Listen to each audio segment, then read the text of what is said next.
So hello everyone and good morning सभी को। उम्मीद करता हूँ मेरी वॉइस प्रॉपर आ रही सभी तक। एक बार कंफर्म करेंगे। आज हम लोग करने वाले हैं एक नया चैप्टर अपनी हिस्ट्री का, and that is Jainism and Buddhism.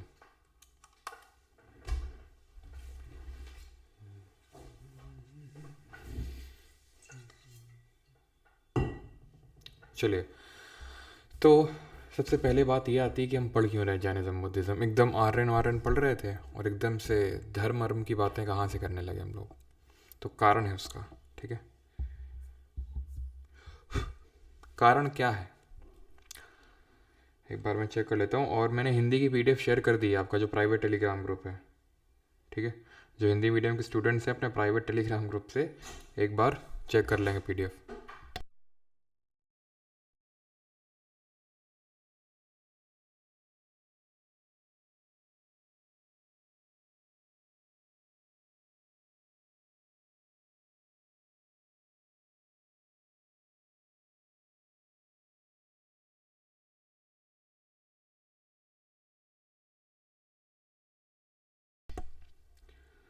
Voice थोड़ी अजीब है सर, गुफा में बैठे हो क्या? रोबोटिक साउंड आ रही है क्या?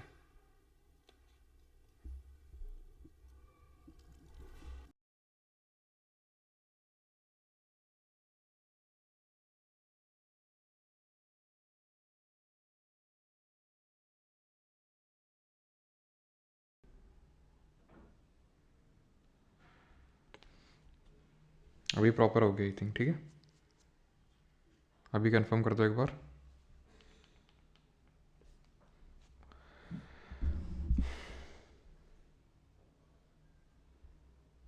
बेटा मेरी आवाज़ में दिक्कत नहीं है, जो हॉट वाटर पीला ठीक है, वो कभी कभी इशू हो जाता है वॉइस में।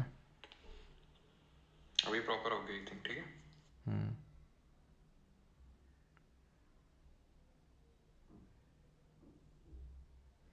सीडीएस वाले टेस्ट सीरीज़ के लिए कोई ऑफ़र दीजिए। कोई ऑफ़र नहीं है सीडीएस वाली टेस्ट सीरीज़ के लिए। ऑल क्लियर है, ठीक है। रिकॉर्डिंग ऑन है, तो स्टार्ट करते हैं लेक्चर नंबर 4 जो कि हम देखने वाले हैं जैनिज्म एंड बुद्धिज़्म, ठीक है।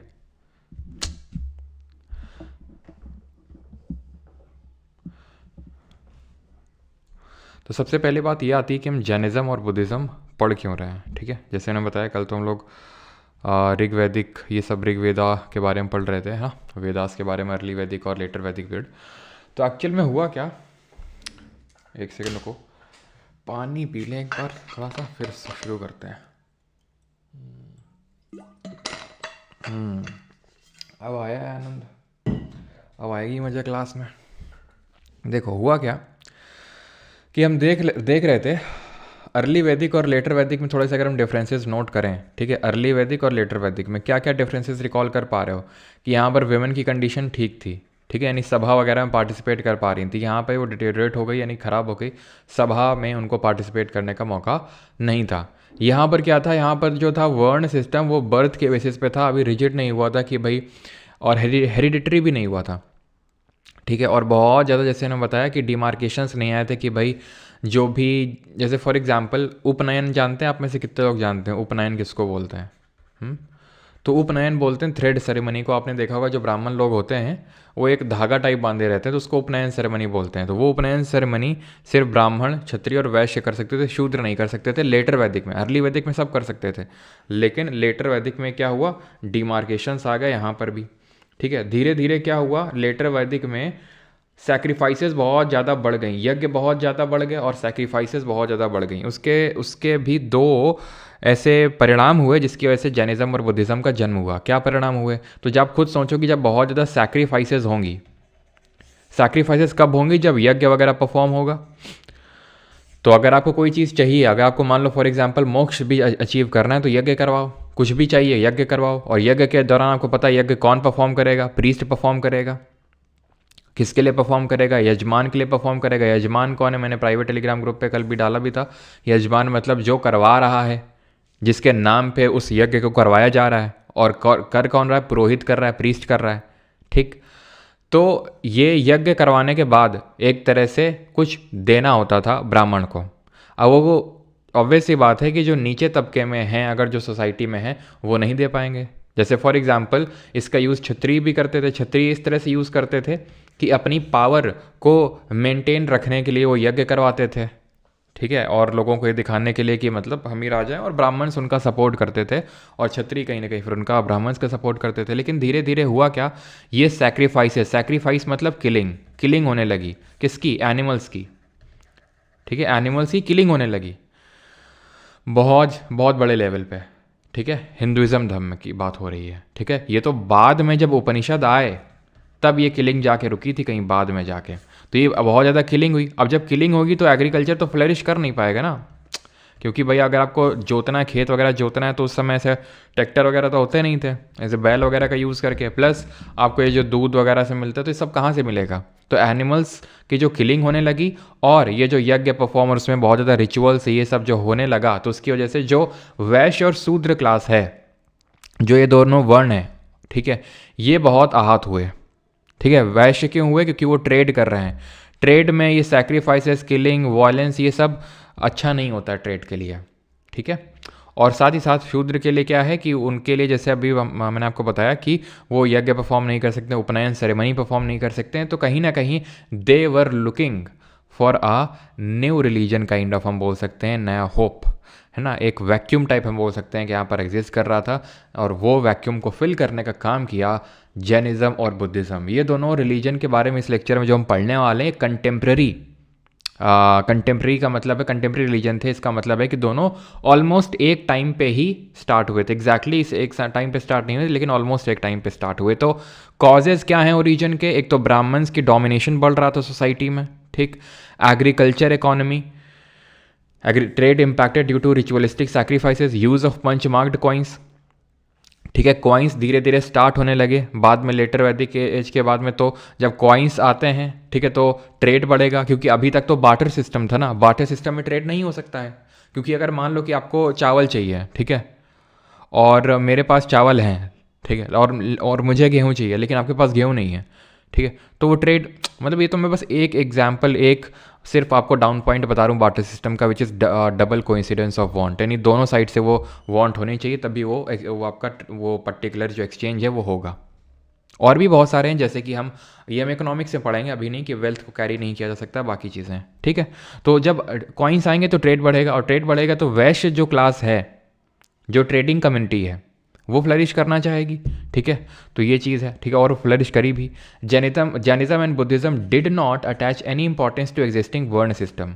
अब हिंदुइज्म में क्या था, ब्राह्मणिज्म में, हिंदुइज्म या फिर ब्राह्मणिज्म, इसमें वर्ण सिस्टम, अब जैसे हमने देखा कि अर्ली से लेटर जाते जाते तक वो बहुत ज़्यादा रिजिड हो गया। जैसे एग्जाम्पल मैंने उपनयन सेरेमनी बताई, जैनिज्म बुद्धिज्म में वर्ण सिस्टम का कुछ इस तरह से चक्कर नहीं था, कोई भी जैनिज्म और बुद्धिज्म को अडॉप्ट कर सकता है और सबको इक्वली ट्रीट किया जाएगा।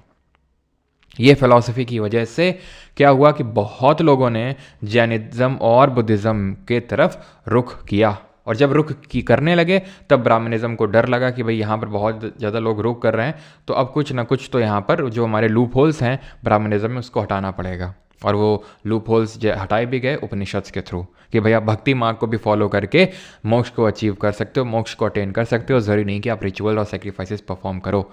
Believed वर्नाज on the basis of the occupation and not by birth, occupation के बेसिस पे होगा। जैनिज्म बिलीव करता था, बुद्धिज्म तो बिल्कुल ही नहीं बिलीव करता था, ठीक है। बिलीव इन नॉन वायलेंस, और जैनिज्म बुद्धिज्म में थोड़े से डिफरेंस भी थे, जैसे कि जैनिज्म जो था, अभी हम देखेंगे, ये ठीक है, गॉड पे थोड़ा बहुत बिलीव रखते थे कि ये कोई डिवाइन फिगर है, थोड़ा बहुत, पूरी तरह से वो भी नहीं, लेकिन बुद्धिज़्म वो भी नहीं करते थे। बुद्धिज़्म बहुत ही kind of realistic type religion था, रियलिस्टिक टाइप की, हमारे जो जीवन की रोज़मर्रा की जो समस्याएं हैं उनसे डील करता है कि भाई हमारे जीवन में दुख क्यों हैं, इच्छाएं हैं तो दुख है, कैसे दुख को ख़त्म किया सकता है, ठीक है। वो ऐसे बहुत ज़्यादा, जैसे कि आप सुनते हैं ब्राह्मणिज्म में भी और भी बाकी रिलीजन्स में, है ना, कि जैसे हिंदुइज्म हो चाहे इस्लाम हो, दोनों में वही है ना। हिंदुइज्म में कि स्वर्ग की प्राप्ति होगी, है ना, इस्लाम में की है कि जन्नत मिलेगी, जन्नत में फिर, है ना, तो तो ये सारा है। लेकिन बुद्धिज़्म जो है वो रियल, जो अब इस्लाम को कंपेयर मत करने लगना है यहाँ से, क्योंकि इस्लाम बहुत बाद में आया है, ठीक है, बहुत बाद में आया है। ये ब्राह्मणिज्म और चलो भी अभी देखेंगे कि ब्राह्मणिज्म पहले है, फिर जैनिज़्म पहले है, फिर बुद्धिज़्म पहले है, ठीक है। तो बिलीफ इन नॉन वायलेंस, यानी कि ये नॉन वायलेंस में बिलीव कर रखते थे। बोथ रिलीजन बिलीव्ड इन अहिंसा, ठीक है, यानी कि ये अहिंसा में बिलीव रखते थे, वही नॉन वायलेंस ही होता है। और महावीर और बुद्ध दोनों लोग क्षत्रिय थे। तो बात ये आती है कि क्षत्रिय क्यों ये नया धर्म बना रहे हैं। क्षत्रिय तो अभी हमने देखा था ना कि वो तो टॉप 2 वर्ण में आ रहे थे, ब्राह्मण और क्षत्रिय, तो फिर इन्होंने नया रिलीजन क्यों बनाया? बिकॉज कहीं ना कहीं ये हिस्टोरियंस मानते हैं कि क्षत्रिय भी ब्राह्मणिकल जो डोमिनेशन बढ़ रहा था धीरे धीरे, उससे परेशान हो गए थे। बाकी वैश्य और शूद्र के पास इतनी पावर नहीं थी कि वो रिबेल करके कुछ नया बना सकें, नया रिलीजन। लेकिन क्षत्रिय, क्योंकि ये रूलर्स थे, ठीक है, किंग्स थे। तो अभी हम देखेंगे महावीर और बुद्ध किंग्स के बेटे थे, ठीक है। तो इन लोगों के पास ये पावर थी, ठीक है, इनके पास वो चीज़ थी कि हाँ ये रिबेल करके एक नया रिलीजन इन्होंने सेटअप किया, ठीक है। तो हम स्टार्ट करते हैं जैनिज़्म के साथ। आई होप ये जो बेसिक्स हैं आपको समझ में आया होंगे कि क्यों ये जैनिज़्म और बुद्धिज़्म का जन्म होता है एट द फर्स्ट प्लेस, ठीक है। जन्म का मेन कारण था ये जो ब्राह्मणिकल डोमिनेशन बढ़ रहा था।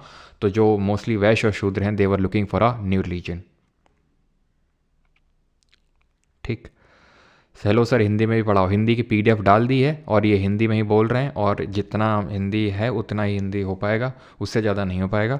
पीडीएफ भी इसीलिए शेयर कर देते हैं, पीडीएफ साथ में खोल लीजिए, और जो भी टर्म आपको लगता है कि यार ये चीज़ नहीं है तो वो समझ लीजिए। इतना भी अगर आप अंग्रेजी नहीं समझ में आ रहे हैं, जैनिज़्म बुद्धिज़्म नहीं समझ पा रहे हैं, तो फिर देख लीजिए अपने हिसाब से ना।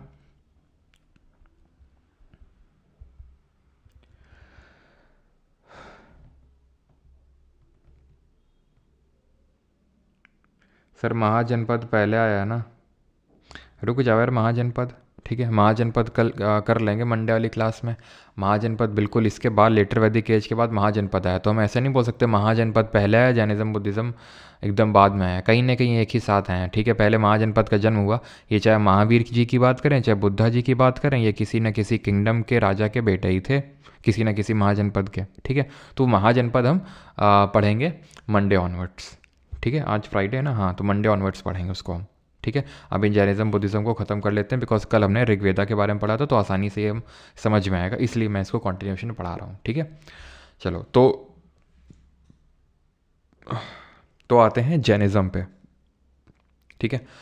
तो जैन्स में, ठीक है, जैनिज़्म में जो ग्रेट टीचर्स हुए, जो महान टीचर्स हुए, उनको तीर्थंकर बोला गया। टोटल ऐसे 24 तीर्थंकर हुए।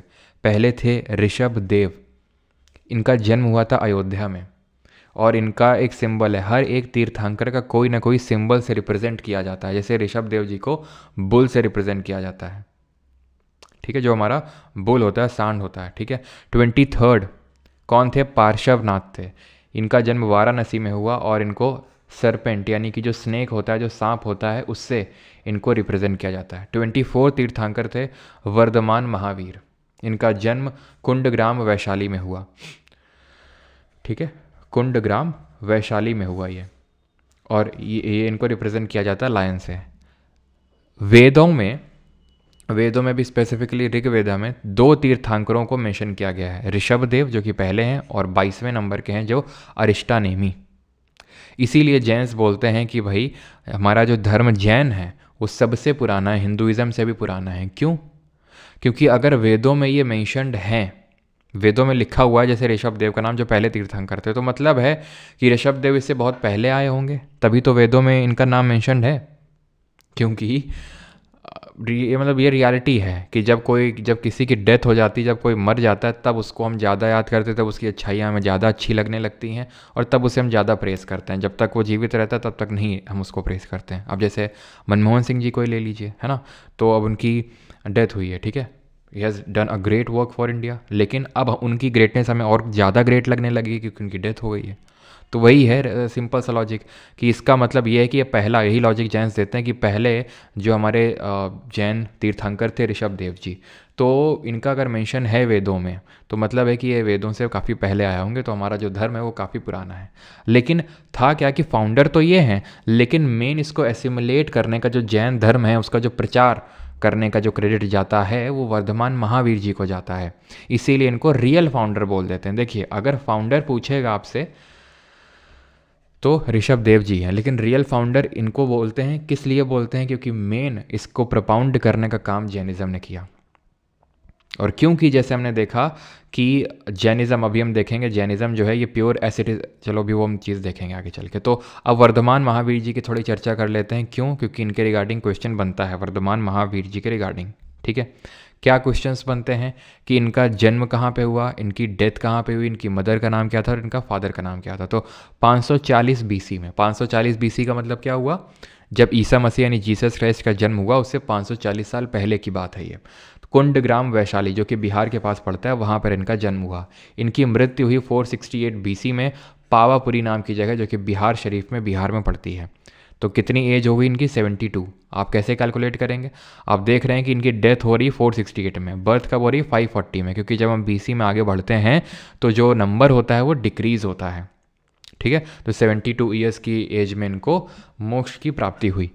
इनके अगर फादर की बात करेंगे तो सिद्धार्थ नाम था, जो कि जनात्रिका करके एक क्षत्रिय क्लैन थी उससे बिलोंग करते थे। मदर का नाम था त्रिशला, वाइफ का नाम था यशोदा और बेटी का नाम था अनुजा प्रियदर्शनी।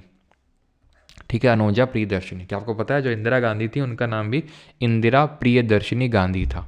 ठीक है, और अनुजा प्रियदर्शनी के जो हस्बैंड थे उनका नाम जमाली, और ये जमाली यानी कि वर्धमान महावीर जी के कौन हुए? ये हुए इनके दामाद।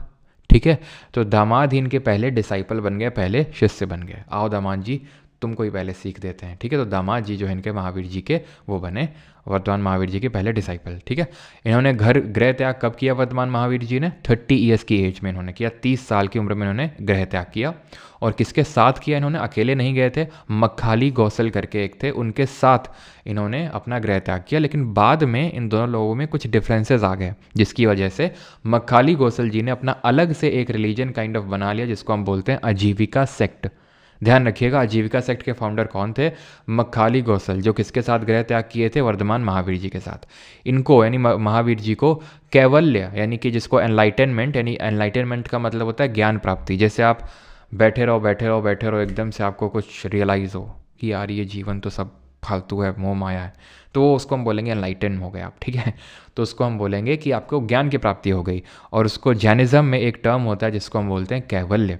ठीक है, जो इनको 42 ईयर्स की एज में अटेन हुआ, 42 साल की उम्र में। कहाँ पर? एक साल पेड़ का, साल ट्री के नीचे। कहाँ? जंबिका ग्राम, रिजुपालिका जो एक नदी है उसके किनारे।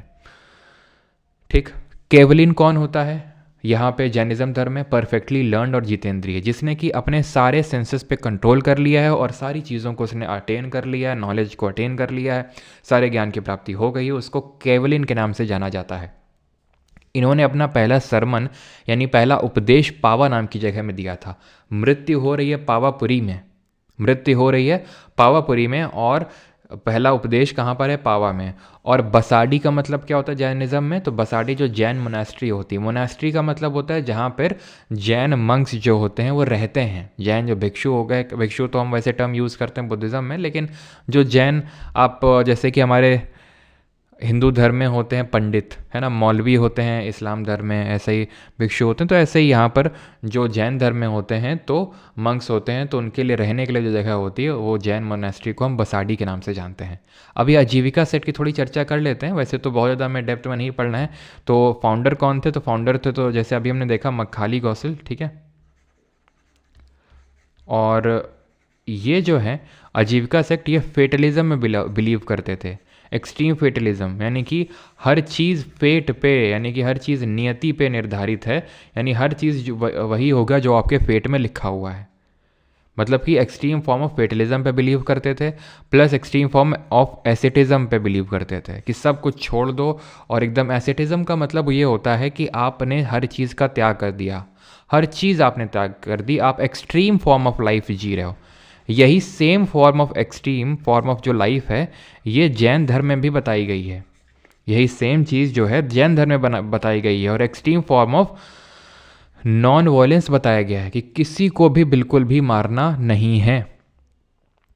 ठीक है, तो इसी वजह से आप देखेंगे कि बहुत सारे जो जैन्स हैं, आज आप में से काफ़ी लोग होंगे यहाँ पे जो लेक्चर देख रहे हैं जो जैन धर्म से बिलोंग करते होंगे, तो जो जैन लोग होते हैं बहुत ही वेल ऑफ होते हैं। वेल ऑफ से मतलब है कि बहुत ही रिच होते हैं, पैसे वाले होते हैं। ठीक है, सारे नहीं होंगे लेकिन मेजॉरिटी होते हैं, मेजॉरिटी होते हैं। क्यों? क्योंकि ये जो धर्म अपनाने वाले मोस्टली कौन थे? वैश्य कम्युनिटी से बिलोंग करते थे, यानी जो ट्रेडिंग कम्युनिटी से बिलोंग करते थे, जो बिजनेस कर रहे थे। और बिजनेस कम्युनिटी वैसे ही मोस्टली रिच होते हैं, तो इसी वजह से आप देखेंगे काफ़ी सारे जो हमारे जैन कम्युनिटी के लोग होते हैं वो वेल ऑफ होते हैं बहुत अच्छे से, ठीक है। क्योंकि इसमें एक्सट्रीम फॉर्म ऑफ लाइफ है और इसमें आपका बिल्कुल भी, यहाँ तक कि ये बोलते हैं एग्रीकल्चर तक में भी नहीं, एग्रीकल्चर तक मतलब इन लोगों ने इतना तक फॉर्म ऑफ एक्सट्रीम वो बताया था कि एग्रीकल्चर जब आप करोगे तो उसमें जो छोटे छोटे हमारे जीव जंतु हैं वो मर जाएंगे। जैसे आप मान लो कि जब आप एग्रीकल्चर कर रहे हो तब, तो ये भी बहुत ज़्यादा नहीं प्रैक्टिस करना है, ठीक है। तो जैन धर्म में मोक्ष प्राप्ति करने के लिए त्रिरत्न बताए गए हैं, 3 रत्न। ये त्रिरत्न क्या है?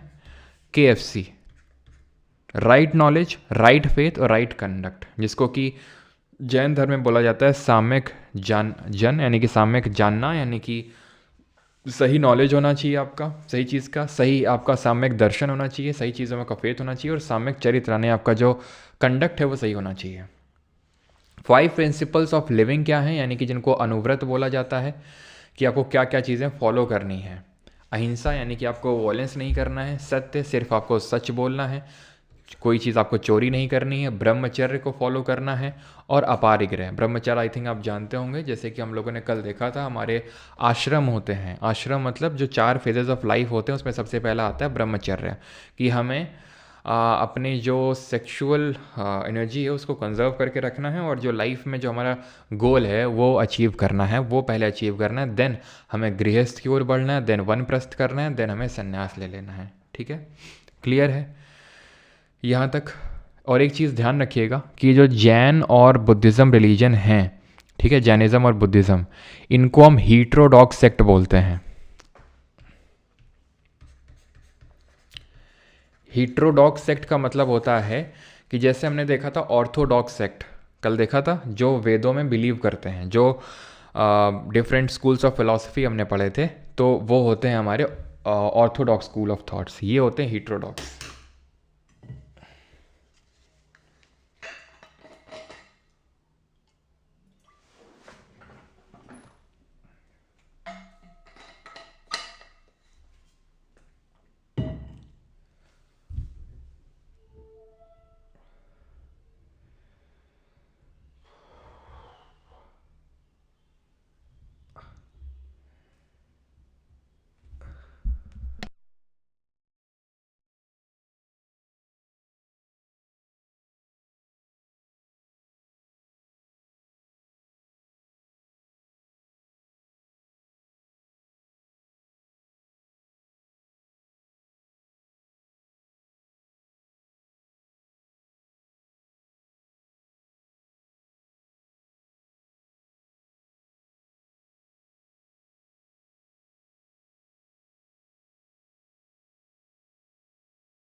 सॉरी गाइस, थोड़ा सा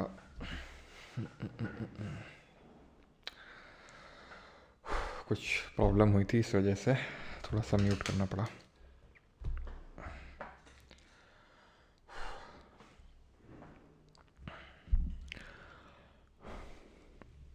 ठीक है, तो हीट्रोडॉक्स सेक्ट होते हैं। हीट्रोडॉक्स का मतलब होता है जो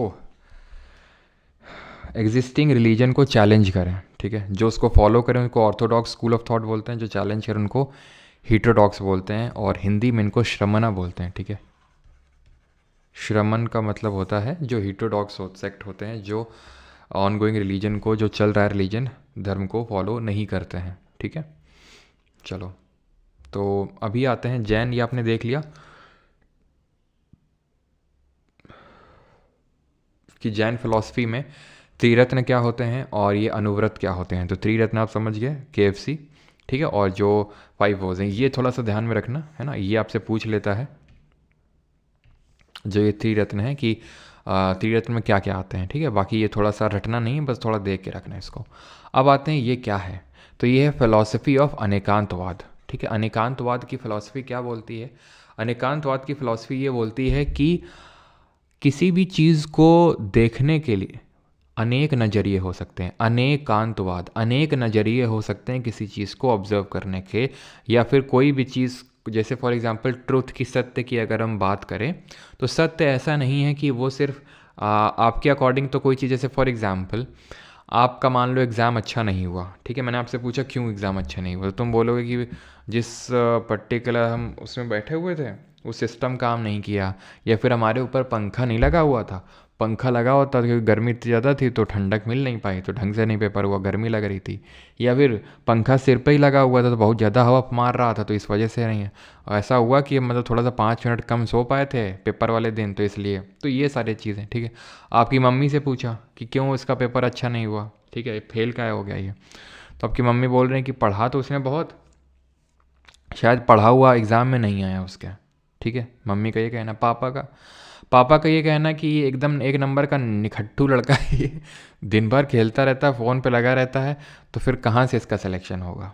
ठीक है, तो है तो एक चीज़, लेकिन उसको देखने के अनेक अनेक नज़रिए, जैसे आप यहाँ पर देख पा रहे होंगे। आई थिंक एक्सप्लेन करने की ज़रूरत नहीं है इस फिगर को। ठीक है, ये होती है अनेकांतवाद।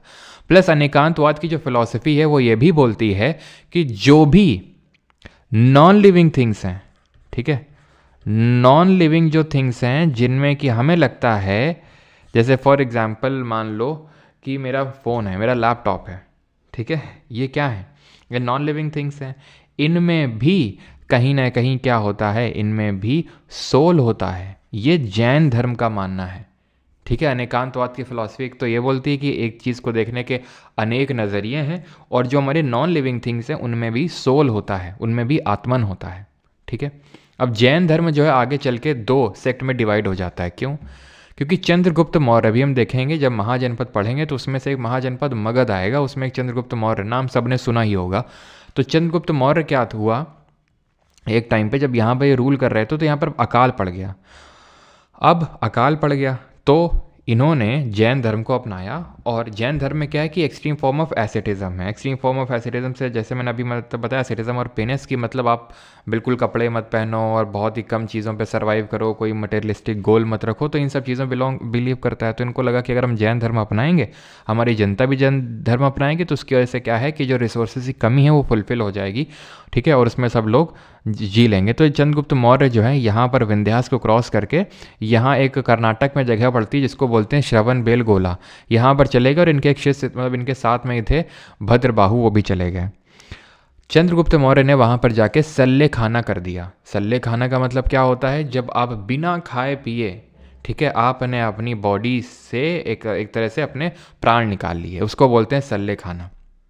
जैसे आप कुछ नहीं खा रहे हो, एकदम ऐसे ही बैठे हुए, जैसे कि आपने रिसेंट में नाम सुना होगा अभी, आचार्य विद्यासागर जी हैं ये नहीं, ये, ठीक है, आचार्य विद्यासागर जी, आचार्य विद्यासागर जी, इन्होंने सल्ले खाना परफॉर्म किया था अभी कुछ महीने पहले, आपको पता होगा ना।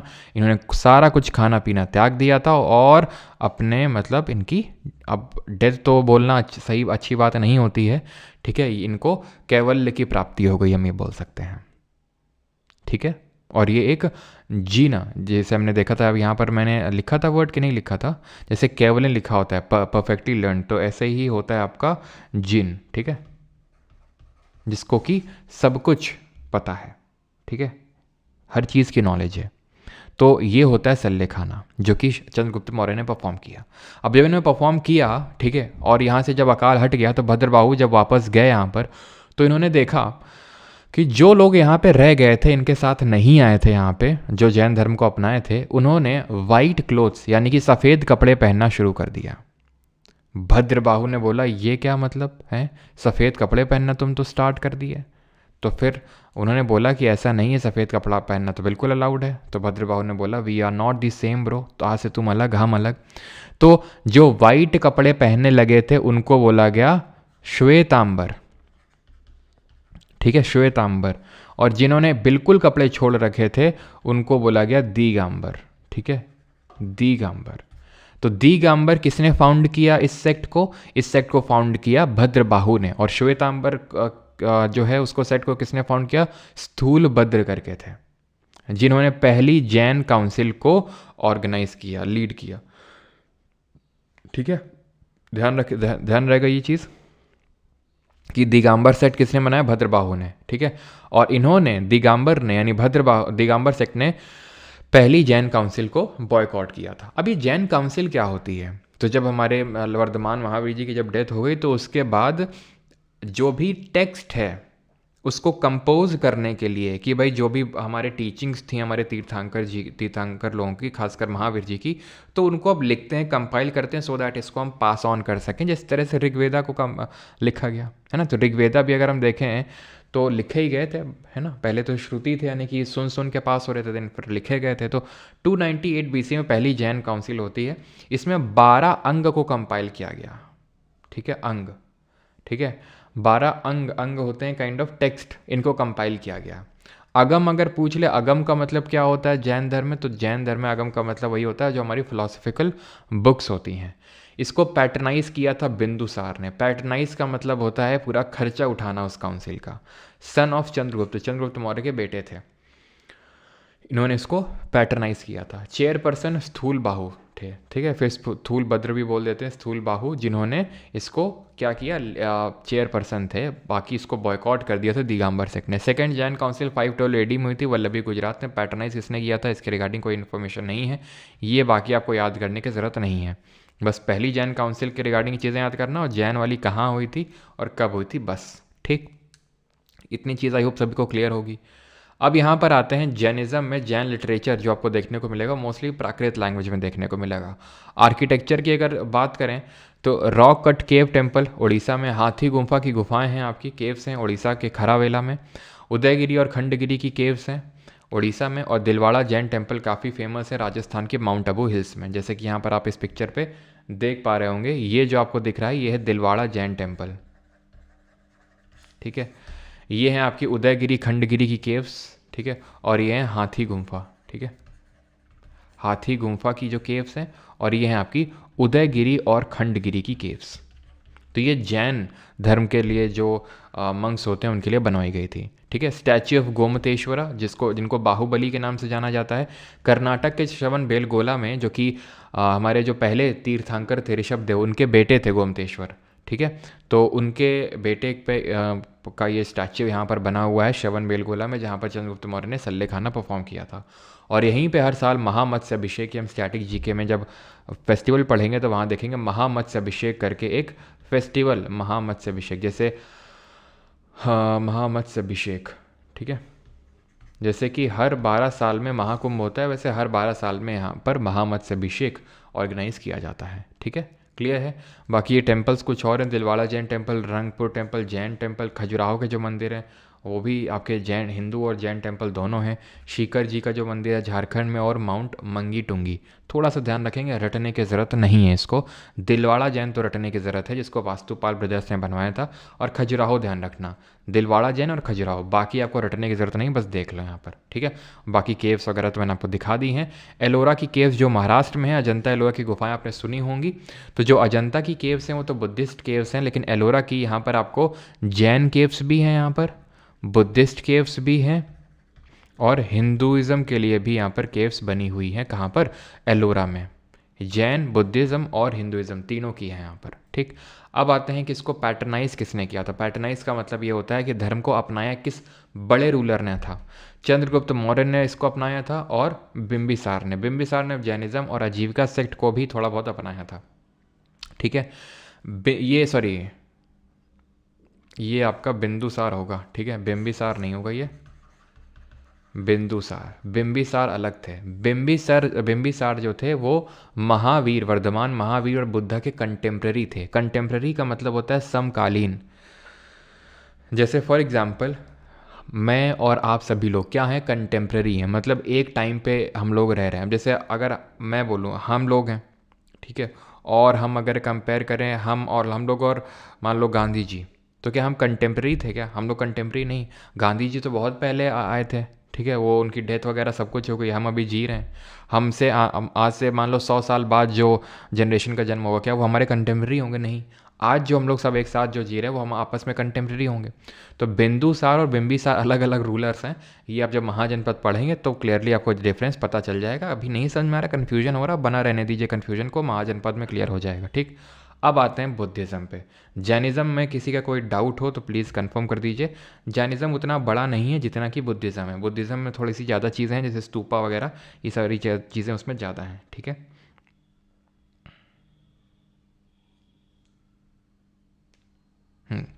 बिल्कुल अनेकांतवाद यही होता है आपका। ठीक है, जो मैंने आपको बताया कि हर चीज़ को देखने के अलग अलग नज़रिए हैं। और नॉन लिविंग थिंग्स में भी सोल होता है। इसी को बोला जाता है कि the entire world is animated. Entire world is animated. ठीक है, ये चीज़ ध्यान रखना है आपको। Do Jainism believe in God, ये मैंने आपको अभी बताई है कि जो जैन्स होते थे वो थोड़ा बहुत एक डिवाइन फिगर पे बिलीव करते थे, लेकिन बुद्धिज़्म तो बिल्कुल ही नहीं बिलीव नहीं करते थे। ठीक है, चलो, सभी लोग अपनी आइज़ को थोड़ा सा ब्लिंक कर लेंगे और थोड़ा सा दूर देखेंगे। ठीक है, अपनी स्क्रीन से आइज़ हटाकर थोड़ा दूर देखेंगे और अपनी गर्दन घुमाएंगे और एक डीप ब्रीथ लेके फिर हम स्टार्ट करते हैं। ठीक है, आइज़ को ब्लिंक करेंगे, थोड़ा घुमा लो आइज़ को। ठीक है, अब ये सारी चीज़ें हो सकता है फालतू लगें, लेकिन यार ओवर द टाइम मैंने रियलाइज़ किया है कि अगर आप डेली बेसिस पे थोड़ा थोड़ा करते रहोगे तो आपकी आंखें सुरक्षित रहेंगी, है ना। जान है तो जहान है, नहीं तो धीरे धीरे फिर रिवर्सिबल तो होता नहीं है चेंज, बहुत ही रेयर केस में रिवर्सिबल होता है ना। तो इससे अच्छा है कि अभी हम लेते रहें प्रिकॉशंस। ठीक है, नेक वगैरह पेन तो ठीक भी हो जाएगा, लेकिन जो आँखों का विजन जाता है वो बहुत ही कम ही वापस आता है। ठीक है,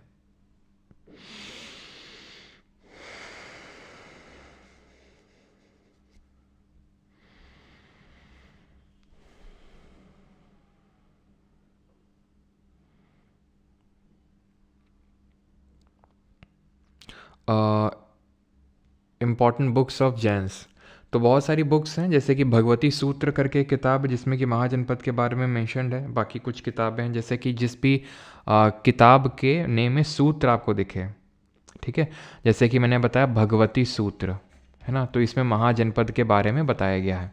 ऐसे ही हमारा है तत्वर्थ, ठीक है, तत्वर्थ सूत्र।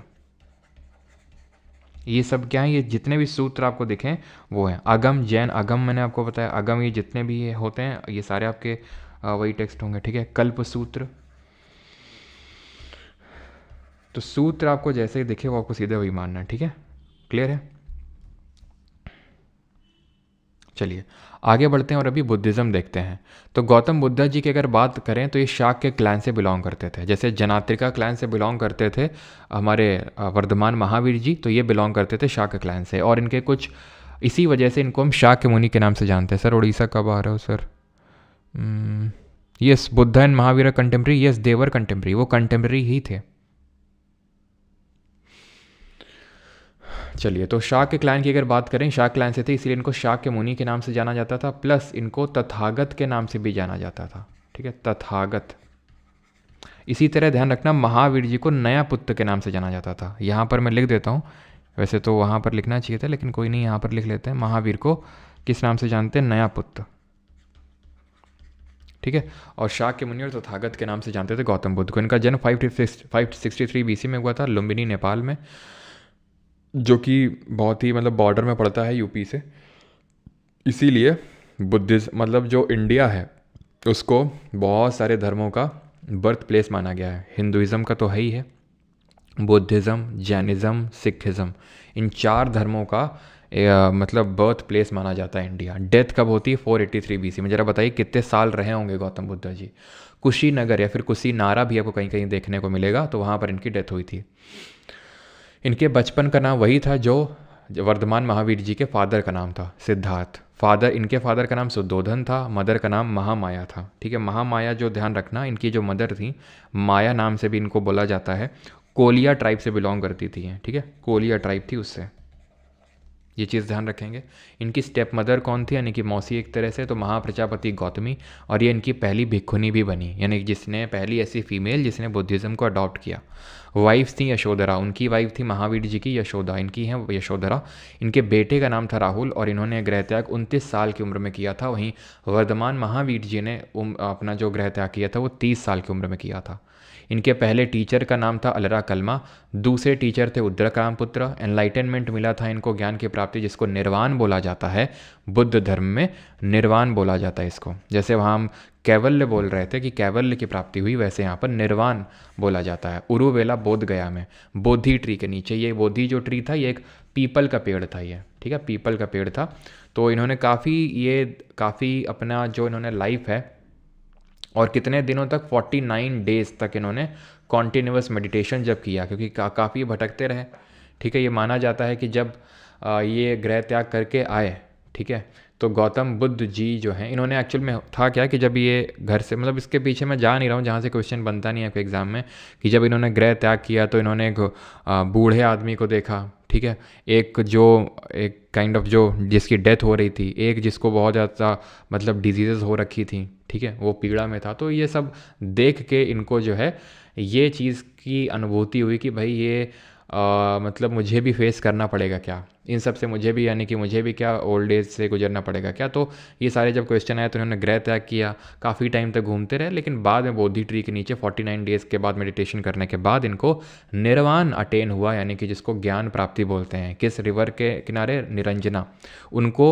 रिज्जू पालिका रिवर के किनारे हुआ था वर्धमान महावीर जी को, इनको निरंजना नदी के किनारे। और इनका जो पहला सरमन है, जो पहला उपदेश इन्होंने दिया था सारनाथ वाराणसी में, उन्होंने दिया था पावा में, इन्होंने दिया था सारनाथ वाराणसी में। ये चीज़ आपको ध्यान रखनी है, ठीक है। और बुद्ध जी को इसीलिए कंसिडर किया जाता है लाइट ऑफ एशिया, ठीक है। इनको क्या कंसिडर किया जाता है, लाइट ऑफ एशिया कंसिडर किया जाता है गौतम बुद्ध जी को, ठीक है। फिर अगर हम बात करें इनके लाइफ में कौन कौन से इंपॉर्टेंट इवेंट्स हुए थे, तो इनकी लाइफ में कुछ इंपॉर्टेंट इवेंट हुए थे, जैसे कि मतलब जो भी इंपॉर्टेंट इवेंट्स हुए थे उनको हम किसी न किसी सिंबल से रिप्रेजेंट करते हैं और उसको कुछ ना कुछ नाम देते हैं। बुद्धिज़्म में नाम दिया था, जैसे डेथ को डेथ नहीं बोला जाता है, महापरिनिर्वाण बोला जाता है, ठीक है। तो सबसे पहले जो इनका बर्थ हुआ उसको तो लोटस या फिर बुल से रिप्रेजेंट किया जाता है इनके जन्म को। जो इन्होंने गृह त्याग किया उसको गृह त्याग नहीं बोलते हैं, उसको हम बोलते हैं महाभिनिष्क्रमण। इसको घोड़े से रिप्रेजेंट किया जाता है, हॉर्स, जिसका नाम कंठक था, और जिस चैरियट में, जिस रथ पे बैठ के गए थे उसका नाम चन्ना था। कहीं कहीं पे घोड़े का नाम चन्ना लिखा हुआ है। बोधि ट्री के नीचे इनको निर्वाण यानी कि एनलाइटनमेंट, ज्ञान की प्राप्ति हुई थी। और जो व्हील होता है, जो चक्का होता है, वो जिसको कि मतलब जो इन्होंने पहला सरमन दिया था सारनाथ, जो वाराणसी के पास पड़ता है, उसको हम धर्म चक्र प्रवर्तन बोलते हैं। इंग्लिश में बोले तो turning the wheel of law, turning the wheel of law, ठीक है। तो ये चीज़ होता है आपका जो पहला उपदेश दिया गया था, तो उसको धर्म चक्र प्रवर्तन बोलते हैं। अब यहाँ पर जरा गिनो कि कितने आपको ये दिख रहे हैं चक्के, इस व्हील में कितने चक्के दिख रहे हैं, फिर इसमें बताऊंगा इसके पीछे का कारण क्या है। और इनकी जो डेथ है उसको बोला जाता है महापरिनिर्वाण, और ये हुआ था कुशीनारा में, और इसको रिप्रेजेंट किया जाता है, सिंबल है इसका स्तूपा, ठीक है। तो जो बर्थ है, जन्म लोटस या बुल, जो इन्होंने महाभिनिष्क्रमण हॉर्स, निर्वाण बोधि ट्री, धर्मचक्र प्रवर्तन व्हील, और महापरिनिर्वाण स्तूपा। और यहाँ पर आपको 8 दिख रहे होंगे चक्के, ये 1 2 3 4 5 6 और 7 8। क्यों? क्योंकि गौतम बुद्ध जी की फिलॉसफी है 4 नोबल ट्रुथ की। जब इनसे पूछा गया कि भाई हम कैसे ये जो दुख हैं इनसे, क्योंकि इन्होंने बोला कि संसार में हर किसी को दुख है, हर किसी को दुख है। तो फिर पूछा गया, इनके डिसाइपल्स ने पूछा कि इस दुख से हम कैसे लिबरेट हो सकते हैं। तो उन्होंने बताया कि द ट्रूथ ऑफ सफरिंग, कि यानी कि the world is full of suffering. पहला तो इनका यही बात था कि this world is full of suffering. फिर उन्होंने बताया desires are the root cause of suffering, जो इनकी मूल जड़ है सफरिंग की वो डिज़ायर है, जो इच्छाएं हैं। क्या इच्छाएं हैं? इनकम टैक्स इंस्पेक्टर बनना है या फिर एसओ इन एमईए बनना है, ठीक है, तो ये डिज़ायर है। नहीं बनोगे तो क्या होगा? सफरिंग होगी। ये तुम्हारी डिज़ायर है, डिज़ायर नहीं फुलफिल होगी, सफरिंग होगी। तो क्या इस सफरिंग का एंड है? तो बुद्धा जी बोलते हैं yes there is an end to this suffering. क्या है वो एंड? कैसे हम एंड कर सकते हैं? तो इन्होंने उसके लिए दिया अष्टांगिका मार्ग, जिसको हम बोलते हैं 8 फोल्ड पाथ। ठीक है, जिसको हम हिंदी में बोलते हैं अष्टांगिका मार्ग। यानी कि गौतम बुद्ध जी ने बोला आप इन 8 रास्तों पे चलो, 8 चीज़ों को फॉलो करो, आप डिज़ायर से मुक्त हो जाओगे, सफरिंग से मुक्त हो जाओगे। क्या है? सही व्यू रखो लाइफ में, सही व्यू रखो। सही चीज़ मतलब सही व्यू का मतलब ये है कि अगर मान लो आप अपना कर्म कर रहे हो, नहीं भी आपको वो मिलता है, मान लो फल जो है, ठीक है, जो आप पहली बात तो डिज़ायर सी मत रखो, ठीक है। और अगर आपको कोई चीज़ नहीं मिलती है तो उस चीज़ को लेके आपको सही व्यू रखना है कि ठीक है, जो भी है अच्छा है, जो भी मिला है उसको अडॉप्ट करना है, राइट इंटेंशन रखना है, सही इंटेंशन से मेहनत करना है। ऐसा नहीं कि भाई हम इनकम टैक्स इंस्पेक्टर में बनेंगे, दबा के घूस पे लेंगे, ये सब नहीं होना चाहिए। सही बोलना है, सही एक्शन करना है, हार्ड वर्क करना है। ऐसा नहीं कि बस इच्छाएं तो बहुत सारी हैं लेकिन एक्शन नहीं ले रहे हैं। सही से जीवन यापन अपना करना है, राइट एफर्ट, राइट कंसंट्रेशन, सही तरह से चीज़ों पे फोकस करना है, राइट माइंडफुलनेस। यानी माइंडफुलनेस का मतलब ये होता है कि आप जो आपके माइंड में जो थॉट्स चल रहे हैं उनको ऑब्जर्व करो, उसको माइंडफुलनेस बोला जाता है, ठीक है। तो ये 8 फोल्ड पाथ है। क्या सर मैं हर एक चीज़ रटनी है? नहीं, आपको रटनी नहीं है। यहाँ तक कि वो सीधा बेसिक से सवाल पूछता है कि अष्टांगिका मार्ग या फिर 4 नोबल ट्रुथ, ठीक है, ये किस धर्म से बिलोंग करते हैं? तो आप सिंपल बोल देंगे बुद्धिज़्म धर्म से, ठीक है। अब बुद्धा जी की डिफरेंट मुद्राएं हैं, वो हम अभी पढ़ते हैं, एक सेकेंड। लेकिन उससे पहले एक चीज़ मैं आपको बताना चाहूँगा कि यहाँ बुद्धा में भी, बुद्धिज़्म धर्म में भी त्रिरत्न होता है। बुद्धिज़्म धर्म में जो त्रिरत्न होता है वो 3 चीज़ें होती हैं। बुद्ध, उनका धर्म जिसको बुद्धिज़्म धर्म में धम्मा बोला जाता है, और संघ, ठीक है। बुद्धा, धम्मा और संघ।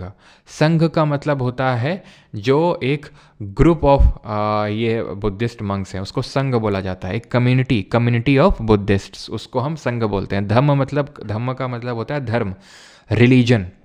और बुद्धा तो आप जानते हैं। तो बुद्ध आपसे पूछेगा कि त्रिरत्न बुद्धिज़्म में क्या है, बुद्धा, धम्मा, संघा, या फिर इनमें से कौन सा त्रिरत्न का पार्ट नहीं है। जैसे जैनिज़्म में अगर हम बात करें तो राइट नॉलेज, राइट फेथ और राइट कंडक्ट, KFC, वहाँ पे त्रिरत्न अलग था, ठीक। डिफरेंट मुद्राएं, ये मुद्राएं डिफरेंट जो है, मैं SSC वाले बच्चों को उतना तो ज़्यादा नहीं बोलूँगा कि आपको रटना है, क्योंकि SSC में तो मैंने कभी क्वेश्चन इससे नहीं देखा। लेकिन जो स्टूडेंट्स यहाँ पर CDS और CAPF के लिए भी प्रिपेयर कर रहे हैं तो उनको यहाँ पर मैं बोलूँगा कुछ मुद्राएं, जैसे कि धर्मचक्र मुद्रा। तो धर्मचक्र प्रवर्तन किसको बोल रहे थे? जो ये अपना पहला उपदेश दिया था सारनाथ में, तो जो ये रिप्रेजेंट करता है बुद्धा जी की टीचिंग को।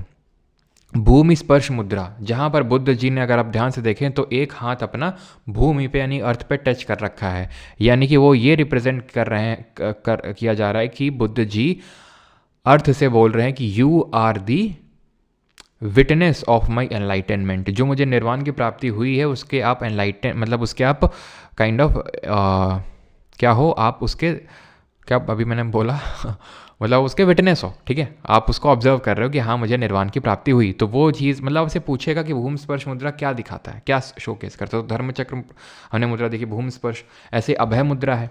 अभय मुद्रा जो है फियरलेसनेस को सिंबलाइज करती है ना, कि बिल्कुल सारे डर से मुक्ति प्राप्त कर ली है गौतम बुद्ध जी ने, ठीक है। तो ये अभय मुद्रा ये दिखाता है। और मुद्रा में पूछ भी सकता है, जैसे कि इसमें दोनों हाथ इनके चेस्ट की तरफ है, इसमें एक हाथ अर्थ में टच्ड है, इसमें एक हाथ तो ऊपर की तरफ है और एक हाथ इनके लैप में रखा हुआ है, ठीक है। तो ये मुद्राएं हैं। ध्यान मुद्रा तो ऑब्वियस आप देख सकते हैं, ठीक है। यहाँ पर इनका दोनों चेस्ट में है, तो यहाँ दोनों लैप में है ना। जब हम ध्यान लगाते हैं, हम लोग डेली जब सुबह मेडिटेशन करते हैं, तो मैंने आपको बताया था शुरू में, या तो आप अपने दोनों हाथों को लैप्स मतलब यहाँ पर रख लो, है ना, जो हमारे घुटने होते हैं वहाँ पे, या तो आप इस तरह से, जिस तरह से यहाँ पर गौतम बुद्ध जी को डिनोट किया गया है। तो मेडिटेशन है ना, meditation signifies contemplation of an inner peace. तो अब 4-5 बार, और ये क्या है, ये जेनरोसिटी को दिखाता है ना, दया को दिखाता है, जिसमें कि राइट हैंड रखा हुआ है, लेफ्ट हैंड रेज्ड है। यहाँ पर लेफ्ट हैंड रखा हुआ है, राइट हैंड रेज्ड है, ठीक है। और ये है आपका वितर्क मुद्रा, जिसमें कि इनका आप देख सकते हैं, जो हम ध्यान लगाते हैं तो हमारी जो पहली उंगली होती है, 4 फिंगर, और जो हमारा थंब होता है वो आपस में ऐसे जुड़े होते हैं, है ना। तो व्हील ऑफ लॉ। वैसे आप ये 5 भी याद करोगे ना, चल जाएगा आपको आराम से काम, ठीक है। तो ध्यान रखना, जैसे पूछेगा अभय मुद्रा क्या दिखाता है, तो फियरलेसनेस। वरद मुद्रा क्या दिखाता है, जेनरोसिटी दिखाता है, ठीक। आगे बढ़ते हैं और अब हम देखते हैं कि जिस तरह से जैन में काउंसिल हुई थी, वैसे क्या बुद्धिज़्म धर्म में भी काउंसिल हुई? बिल्कुल। तो जब गौतम बुद्ध जी की जब डेथ हो गई 483 BC में, तो उसके बाद यहाँ पर हुई क्या, बुद्धिस्ट काउंसिल, कि जो बुद्धा जी की टीचिंग्स हैं उनको क्या किया जाए, कंसोलिडेट किया जाए। तो पहली हुई राजगिरी में, ठीक है, दूसरी हुई वैशाली में, तीसरी हुई पाटलिपुत्र में और चौथी हुई कुंडलवन कश्मीर में। कश्मीर में जो जगह पड़ती है कुंडलवन, वहाँ पर हुई थी ये चीज़ आपको ध्यान रखनी है। तो कब हुई थी? 483 BC में ये हुई। उसके 100 साल बाद 383 BC। अगेन अगर हम देखें तो 100 साल अगर करेंगे, इसमें 100 घटाएंगे तो 283 आएगा, तो रफली उसी के आसपास है 250 BC। और ये 72 AD। किसने पैटर्नाइज किया था का मतलब होता है किसने खर्चा उठाया था इस काउंसिल का? तो अजात शत्रु ने। कौन था अजात शत्रु, कौन था काला अशोक, कौन था अशोक, कौन था कनिष्क, वो सब आपको अभी अब मंडे से सब आप धीरे धीरे सब आपको पता चलने लगेगा जब हम महाजनपद पढ़ेंगे। तो इसको पैटर्नाइज किया था अजात शत्रु ने, इसको काला अशोक ने, इसको अशोक ने और इसको कनिष्क ने। प्रेसिडेंसी की अगर बात करेंगे तो महाकश्यप, ठीक है, जैसे कि पहले जैन जो काउंसिल हुई थी उसको मौर्य, चंद्रगुप्त मौर्य के जो बेटे थे बिंदुसार, उन्होंने खर्चा उठाया था पैटर्नाइज से। लेकिन उसको लीड किसने किया था, चेयरमैनशिप किसने करी थी? तो वो स्थूल बाहु ने करी थी। तो उसी तरह यहाँ पर किसने लीड किया? महाकश्यप। इसको सबकाम, इसको मोगलीपुत्र तिस्सा और इसको वासुमित्र। ऐसे याद कर लो, MSMV, ठीक है, MSMV। इसको ऐसे याद कर लो, AK। अब ये काम आ जाता है। जैसे कई बार आपसे पूछ लेगा कि बताओ सेकंड बुद्धिस्ट काउंसिल किसने लीड किया, तो ये तो आपको पक्का पता है कि भाई उसी ने लीड किया जिसका नाम के से शुरू हो रहा है। और अगर एक ही ऑप्शन है ऐसा जिसका नाम के से शुरू हो रहा है तो बिना मतलब आपका क्वेश्चन आराम से बन जाएगा। ठीक है, वैसे तो आपको अभी याद हो जाएंगे जब आपको पता चलेगा अजात शत्रु कौन था, काला अशोक कौन था, लेकिन फिर भी कई बार हम ऑर्डर थोड़ा गड़बड़ा देते हैं। तो उसके लिए याद रखने के लिए, ऑर्डर याद रखने के लिए वो एक याद रहेगा आपको। तो आपको याद रहेगा, हाँ, ए से अजात शत्रु, के से काला अशोक, फिर अशोक, फिर कनिष्क, इस तरह से। ठीक, अब आते हैं डिफरेंट जो सेक्ट होते हैं बुद्धिज़्म में। हुआ क्या, जो चौथी वाली बुद्धिस्ट काउंसिल हुई थी, यहाँ आते आते तक बुद्धिज़्म में भी फूट पड़ गई। फूट पड़ गई का मतलब है कुछ लोग कुछ और विचारधारा, जैसे कि हमने देखा था हमारे जो ऑर्थोडॉक्स स्कूल ऑफ थॉट थे तो 6 थे कि नहीं थे, है ना? उत्तर मीमांसा, पूर्व मीमांसा, हमारा संख्य फिलॉसफी हो गई, है ना? जो हमारे गौतम थे उन्होंने न्याय फिलॉसफी दी थी, तो बहुत सारी फिलॉसफी निकल के आई थी उसमें।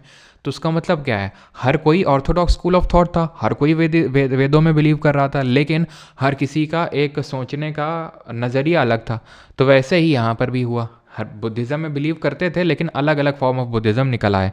फोर्थ बुद्धिस्ट काउंसिल में, यहाँ पर फोर्थ बुद्धिस्ट काउंसिल में Buddhism was divided into 2 sects. ध्यान रखना, Buddhism divided into 2 sects, 2 sect में बट गया, हीनयान और महायान। ये तो बाद में निकल गया, पहले हीनयान महायान समझते हैं। They did not believe in the idol worship.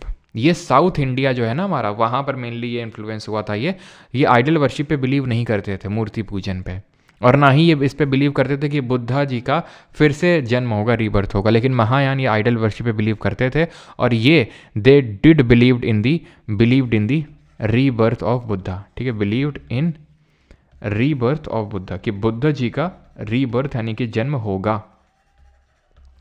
Hinayana के जो टेक्स्ट लिखे हुए हैं वो पाली में लिखे हुए हैं, पाली भाषा में, और महायान के जो टेक्स्ट लिखे हुए हैं संस्कृत भाषा में लिखे हुए हैं।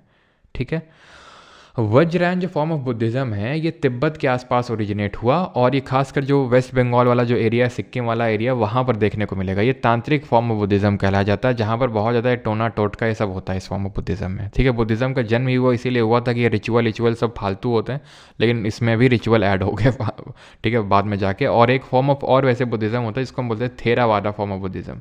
ये मेनली आपको ये भी तिब्बत और खासकर जो चाइना का ईस्टर्न पार्ट है वहाँ देखने को मिलेगा। वैसे तो आपको बता दूँ, हीनयान और महायान में, ये हीनयान जो है ना आपको श्रीलंका हो गया, है ना, कंबोडिया हो गया, ये जितने भी साउथ ईस्टर्न जो कंट्रीज़ हैं, लाओस, कंबोडिया, थाईलैंड, वियतनाम, यहाँ पर। ठीक है, महायान अगर आप जाओगे ना तो चाइना, जापान, ठीक है, साउथ कोरिया, ये यहाँ इन जगहों में आपको महायान फॉर्म ऑफ बुद्धिज़्म देखने को मिलेगा। अब ये बोधिसत्व कौन होते हैं, तो ध्यान रखना, बोधिसत्व का संबंध है महायान धर्म, महायान फॉर्म ऑफ बुद्धिज़्म से। ये वो लोग हैं जिन्होंने बहुत मेडिटेशन किया निर्वाण अटेन करने के लिए, लेकिन ये निर्वाण के पाथ पे गए नहीं।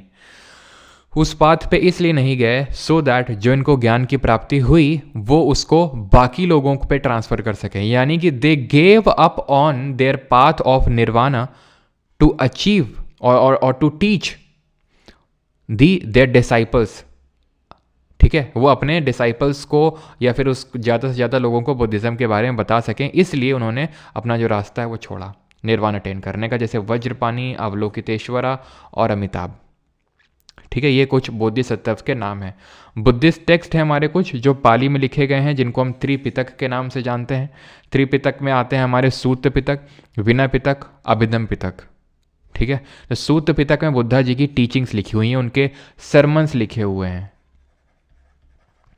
विनय पिटक में मोनास्टिक रूल्स और ऑर्डर्स लिखे हुए हैं। ठीक है, मोनास्टिक यानी कि मोनास्ट्री में जो लोग रह रहे हैं उनको क्या क्या चीज़ फॉलो करनी है, उनके लिए रूल्स और कोड्स लिखे हुए मोनास्टिक जो हमारे भिक्षु और भिक्षुनी हैं उनके लिए।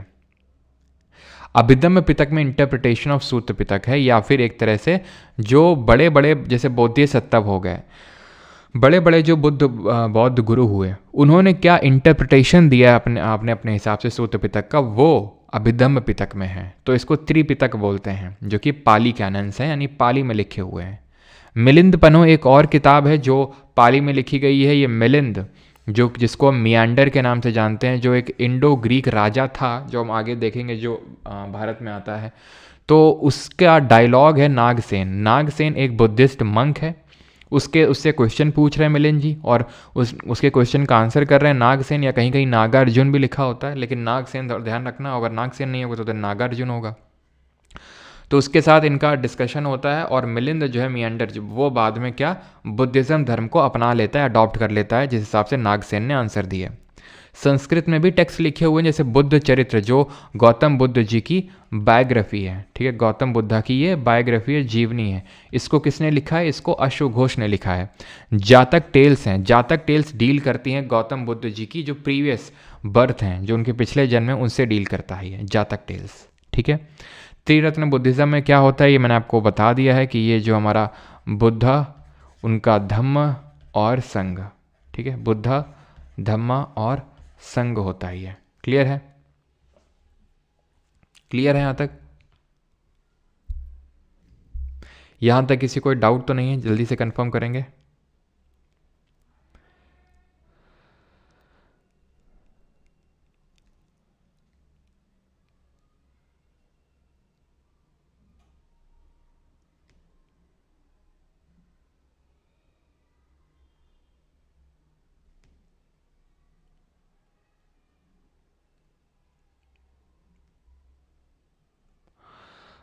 सर वो बास्केट्स क्या थे?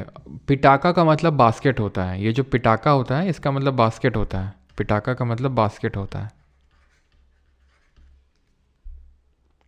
गौतम बुद्ध के दर्शन के बारे में बताएं सर। ओशो इज़ लाइव जी। यहाँ पर फिलॉसफी की क्लास नहीं चल रही है ना, हम एग्ज़ाम क्रैक करने के लिए पढ़ रहे हैं। तो जो 4 नोबल ट्रूथ और जो अष्टांगिका मार्ग पढ़ा है, सिर्फ उतना ही जानने की हमें यहाँ पर ज़रूरत है ना।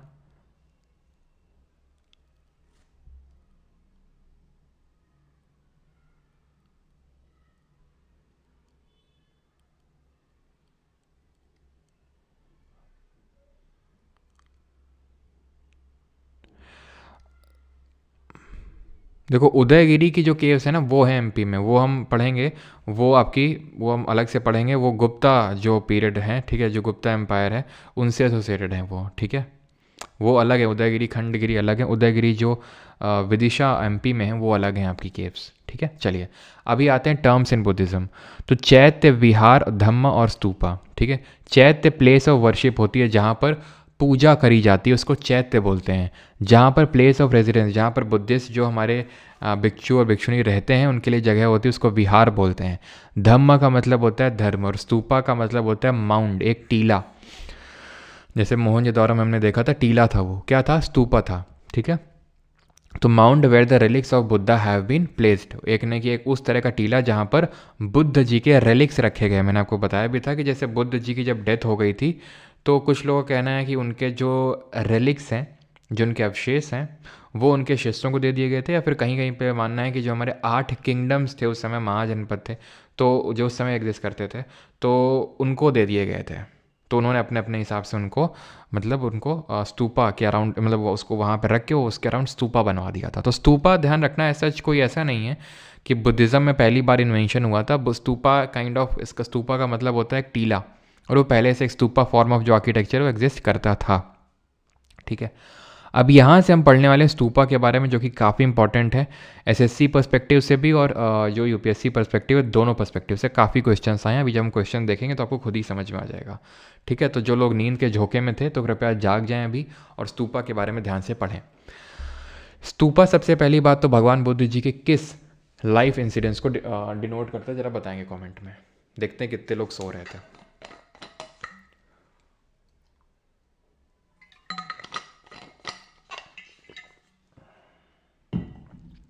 तो सबसे पहली बात तो लार्जेस्ट कौन सा है, केसरिया स्तूपा, सब देखेंगे। अभी सब भूल जाओ, ठीक है, स्तूपा के बारे में सब कुछ भूल जाओ। स्तूपा के अभी हम आर्किटेक्चर को पढ़ेंगे कि स्तूपा का आर्किटेक्चर क्या होता है, यानी कि किस तरह से स्तूपा में कौन सा पार्ट क्या है। तो सबसे पहली बात तो यहाँ पर आपको दिख रहा होगा, उसमें मत देखो जो पिछली वाली पिक्चर थी, आप यहाँ पर जो मैं बना रहा हूँ वो देखो, ठीक है, नहीं तो फिर काफ़ी कन्फ्यूजन हो जाएगा। ठीक है, ये इसको जो बोलते हैं, जो बड़ा सा गुम्बद दिख रहा है ना आपको, ये गुम्बद, बड़ा सा गुम्बद इस तरह से उस साइड भी है आपका। ठीक है, तो इसको बोलते हैं अंड। ठीक है, ये हेमिस्फेरिकल डोम लाइक स्ट्रक्चर होता है। ठीक, ये जो आपको दिख रहा है ऐसा बॉक्स टाइप बना हुआ है, इसको बोलते हैं हर्मिका। ये जो आपको 3 छाते दिख रहे हैं, ये 3 छाते, इसको छत्र बोला जाता है, छत्र बोला जाता है। और ये 3 ही छाते क्यों हैं, कोई बताना चाहेगा? गेस करो, 3 ही छाते क्यों हैं इससे? और ये 3 छाते की जो कोई डंडी दिख रही है आपको, डंडी सी इस तरह से डंडी है, ये डंडी को बोलते हैं। इसे डंडी के बारे में पूछता तो नहीं है ज़्यादा, लेकिन नोट कर लो फिर भी, खासकर जो यूपीएससी वाले, अगर सीडीएस या सीएपीएफ का कोई स्टूडेंट है, मतलब जो स्टूडेंट है, तो थोड़ा ध्यान रखना, यष्टि बोलते हैं इसको। ठीक है, बाकी ये मत सोचना, ठीक है, एसएससी वालों, कि ये मतलब हमारे लिए इम्पोर्टेंट नहीं है। सबसे ज़्यादा सवाल तो इसी से ही आते हैं एसएससी में, ध्यान रखिएगा इस चीज़ को। मैं ये बस इतना बोल रहा हूँ कि यष्टि ध्यान में रखना, और बाकी जो सीडीएस सीएपीएफ वाले में तो थोड़ा ज़्यादा अच्छे से ध्यान रखना इस यष्टि के बारे में, क्योंकि एसएससी में यष्टि से क्वेश्चन नहीं अभी तक बना है। ठीक, छत्र 3 इसलिए हैं बिकॉज ये जो त्रिरत्न है बुद्धिज़्म में, बुद्धा, धम्मा और संघा, उसको रिप्रेजेंट करता है ये। ठीक, ये जो आपको गेटवे दिख रहा है, ठीक है, 2 पिलर लाइक स्ट्रक्चर ही है, ठीक है, इनको बोला जाता है गेटवे को तोराना। ठीक है, तोराना बोला जाता है इसको। ठीक, ये जो आप देख रहे हैं ये रेलिंग टाइप, ये मेधी है। ये जो आप ये बड़ी सी रेलिंग देख रहे हैं, ये बाहर जो ये आपकी वेदिका है, वेदिका है। और यहाँ पर जब आप घुसोगे और जो घूमोगे, यहाँ पे ऐसे चलोगे, ये जो पथ है, ठीक है, जो अंदर, अब मैं दिखा नहीं पा रहा हूँ, समझ पा रहे हो मेरी भावनाओं को, कि आप जैसे यहाँ से एंटर करोगे तो यहाँ पर जो रास्ता है उसको बोलते हैं प्रदक्षिणा पथ। प्रदक्षिणा, हट जाओ तोराना, ठीक है, इसको बोलते हैं प्रदक्षिणा पथ। ठीक है, और ये क्या है, ये आपके तोराना है, गेटवे जो होते हैं उनको, बस ख़त्म। ये है इसकी पूरी, कि जो यहाँ पर वो है सब। ठीक है, छत्र स्वायर या फिर इसको छत्र बोलते हैं। ये है हर्मिका आपका, ये अंड है, ये तोराना है, और बाकी सब मैंने आपको बता दिया है। ये जो आप अपनी स्क्रीन पे देख पा रहे थे, ये सांची का स्तूपा है। अब ये जो सांची का स्तूपा है, ये बहुत इंपॉर्टेंट हो जाता है हमारे लिए, बिकॉज ये इंडिया का ओल्डेस्ट स्तूपा है। इसको बनवाया गया था 3rd सेंचुरी बीसी के टाइम पे अशोक के द्वारा। अशोक ने इसको 3rd सेंचुरी बीसी में बनवाया था, लेकिन इसका मतलब ये नहीं है कि तब से वैसा ही का वैसा, ये नहीं। बनवाया तो अशोक ने, लेकिन मेन बाद में फिर आगे जाके काम करवाया, हम देखेंगे एक शुंग डायनेस्टी आई, तो उसके पुष्यमित्र शुंग ने इसको सैंड स्टोन से, ये मैं फिर से लिख दूँ, ये सांची स्तूपा का डिस्कशन चल रहा है यहाँ पर, क्योंकि इसी के बारे में ही थोड़े से ज़्यादा क्वेश्चन पूछता है खासकर। ठीक है, ये जो मैंने अभी ये जो मार्किंग करी थी, ये तो रट लेना, चाहे तुम एसएससी, ठीक है, वैसे तुम, ठीक है, एसएससी के लिए तो है ही है, लेकिन जो यूपीएससी वाले भी हैं तो वो उनके लिए भी इंपॉर्टेंट है। ठीक है, लेकिन यहाँ से जो मैं बताने जा रहा हूँ, ठीक है, कि भाई जो थोड़े से छोटी छोटी चीज़ें हैं इसके बारे में, किस स्टोन से बना था, ये सारी चीज़ें सांची स्तूपा के बारे में, ये थोड़ा यूपीएससी में इस पर थोड़ा सा ज़्यादा स्पेसिफिक हो जाता है। ठीक है, तो इसलिए मैं बता रहा हूँ यहाँ पर कि इसको थोड़ा सा अच्छे से, जो खासकर यूपीएससी वाले हैं वो ध्यान से सुनना इसको। सांची स्तूपा है, तो इस पे बाद में 1st सेंचुरी बीसी के टाइम पे भी शुंग डायनेस्टी, जो मौर्य डायनेस्टी के बाद आई थी, हम आगे चल के देखेंगे, तो उसने इसको सैंड स्टोन से इसकी कार्विंग करवाई थी। ये जो आप देख पा रहे हैं अभी करेंटली, तो ये ऐसा नहीं है कि ऐसा ही था ये, बाद में इस पे काम करवाया गया था सैंडस्टोन से शुंग डायनेस्टी के द्वारा। यहाँ पर आपको 4 गेटवे या फिर 4 जो हमारे तोराना होते हैं जिनको कि हम कोऑर्डिनल पॉइंट भी बोलते, कार्डिनल पॉइंट, कार्डिनल का पॉइंट का मतलब होता है जो हमारे north south east west direction में हैं, आपको देखने को मिलेंगे। ठीक है, तो ये 4 कार्डिनल पॉइंट्स हैं, जो 4 गेटवेज हैं, जो 4 हमारे तोराना हैं। जब इसकी डिस्कवरी हुई थी सबसे पहली बार, किसने करी थी? कोई बताना चाहेगा इसकी डिस्कवरी किसने करी थी? तो हेनरी टेलर करके थे, उन्होंने सबसे पहले इसकी डिस्कवरी करी थी, हेनरी टेलर ने।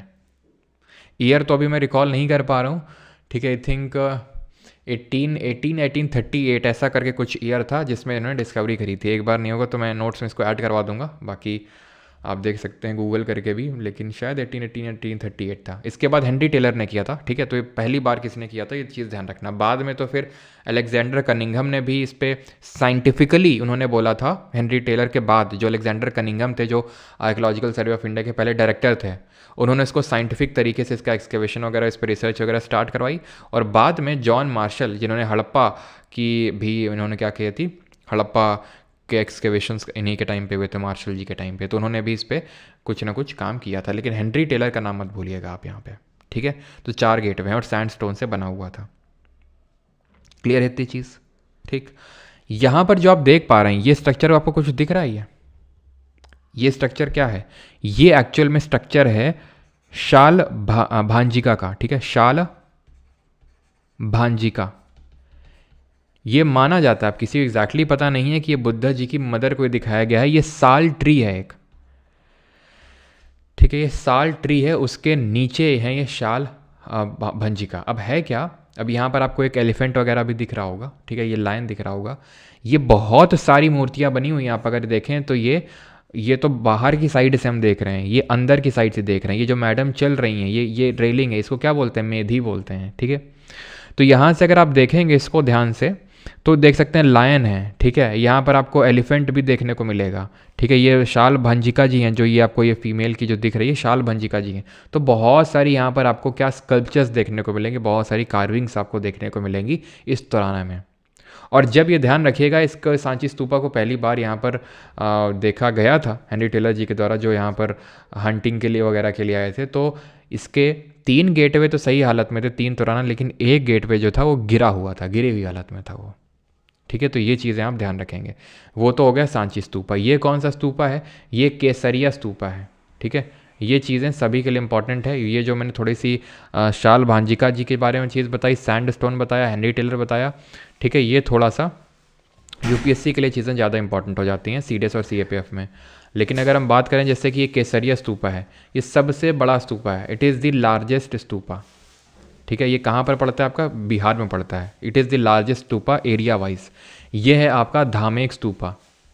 ठीक है, ये आपका धामेक स्तूपा, जो कि अगर आप ध्यान से देखें तो सिलेंड्रिकल फॉर्म में ये है। कहाँ पर? ये आपको देखने को मिलेगा सारनाथ में, जहाँ पे गौतम बुद्ध जी ने अपना पहला सरमन यानी पहला उपदेश दिया था। ये कौन सा है? ये आपका है रामाभर स्तूपा। रामाभर भी आपका यूपी में ही पड़ता है, रामाभर स्तूपा। ठीक है, रामाभर स्तूपा कहाँ पर? यूपी में। देन ये है आपका तक्षशिला में पड़ता है ये आपका। ठीक है, ये तक्षशिला में पड़ता है, इसको चिरतोप, ठीक है, चिरतोप स्तूपा बोला जाता है, या फिर इसको हम धर्मराजिका स्तूपा के नाम से भी जानते हैं। ठीक है, धर्मराजिका स्तूपा के नाम से भी जानते हैं। ठीक, देन ये तक्षशिला में, ध्यान रखिएगा, तक्षशिला जो प्रेजेंट डे पाकिस्तान में पड़ता है। और ये आपका है, ये कौन सा है, ये कौन सा है, ये, हाँ, ये आपका पिपरवा में है। ठीक है, पिपरवा भी आपका यूपी में ही पड़ता है, पिपरवा स्तूपा।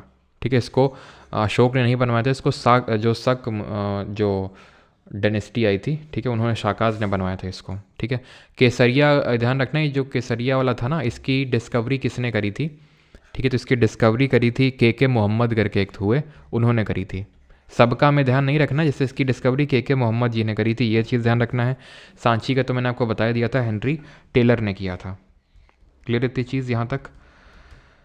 ठीक, और कोई आपका स्तूपा बचा? ये आपका भरूच स्तूपा। ठीक है, भरूच स्तूपा, ये पड़ता है आपका एमपी में।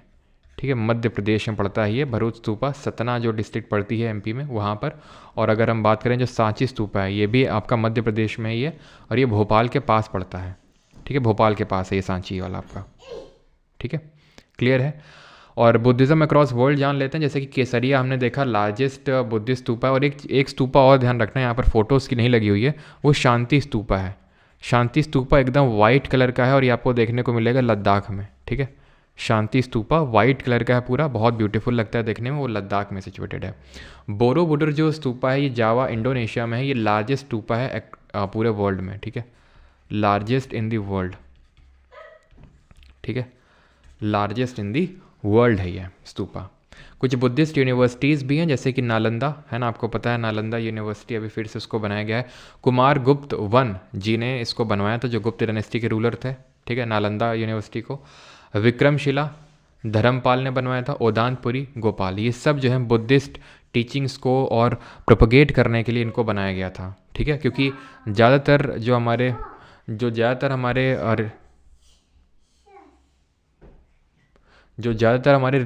जो किंग्स हुए उन्होंने, जैसे हमने देखा चंद्रगुप्त मौर्य ने जैनिज़्म को वो किया, अडॉप्ट किया। अभी हमने देखा था कि अशोक ने, ठीक है, अशोक ने ये सब सांची स्तूपा वगैरह बनाए जो सबसे पुराना स्तूपा था। अजातशत्रु ने पैटर्नाइज किया, काला अशोक ने, है ना, कनिष्क ने, ये सब क्यों किया? क्योंकि उस टाइम पे जो मासेस हुआ करते थे, जो जनता थी, वो जैनिज़्म बुद्धिज़्म अडॉप्ट कर रही थी। तो जो ऑब्वियस सी बात है, जो जनता धर्म अडॉप्ट करेगी तो वही राजा भी अडॉप्ट करना चाहेगा, सो दैट जनता का दिल जीत सकें, इसलिए। ठीक है, और बाकी अशोक ने क्या क्या और किया था काम, वो हम जब अशोक के बारे में अगले लेक्चर में पढ़ेंगे मौर्य डायनेस्टी में, तो वहाँ पर सारी चीज़ें पढ़ेंगे कि अशोक के पिलर एडिक्ट क्या हैं, अशोक के रॉक एडिक्ट क्या हैं, वो सारी चीज़ें हम आगे चल के उनको भी पढ़ने वाले हैं। ये 8 होली प्लेसेस हैं जो कि काफ़ी पवित्र कंसिडर की जाती हैं बुद्धिज़्म में, थोड़ा सा इनके बारे में ध्यान रखना। कुछ तो क्यों कंसिडर की जाती हैं आप पहले से ही पता है आपको, जैसे लुम्बिनी में इनका जन्म हुआ था गौतम बुद्ध जी का, तो इसलिए कंसिडर की जाती है। बोध गया में इनको निर्वाण की प्राप्ति हुई थी, सारनाथ में पहला उपदेश दिया था, कुशीनगर में इनकी डेथ हुई थी, राजगीर में पहली बुद्धिस्ट काउंसिल हुई थी, वैशाली में दूसरी बुद्धिस्ट काउंसिल हुई थी, राजगिरी, वैशाली, पाटलिपुत्र और कुंडलवन कश्मीर, हमने देखा था चारों बुद्धिस्ट काउंसिल। ठीक है, तो ये 8 होली प्लेसेस हैं बुद्धिज़्म में। ठीक है, बाकी लैंड कैपिटल देख लो, वैसे तो अशोक के बारे में जब पढ़ेंगे तो डिटेल में पढ़ेंगे ये सब क्या होता है, इन्वर्टेड लोटस, अबैकस क्या होता है। ठीक है, और ये हमारे लाइन्स वगैरह कैपिटल बोलते हैं इसको। ठीक है, और ये हमारी लोमस ऋषि केव। ठीक है, लोमस ऋषि केव को जो है अशोक ने बनवाया था आजीविका सेक्ट के लिए। ठीक है, आजीविका सेक्ट ने बनवाया था इसको, मतलब आजीविका सेक्ट के लिए बनवाया गया था इसको अशोक जी के द्वारा। ठीक है, अशोक जी के द्वारा। तो यहाँ पर हमारी चीज़ें होती हैं ख़त्म। अब हम यहाँ पर करने वाले हैं क्वेश्चंस, और क्वेश्चंस करके आपको और मज़ा आने वाला है। ठीक है, तो और एक चीज़ कि जो लोग भी इंग्लिश का बैच, क्योंकि आप लोगों का जो जीके बैच है,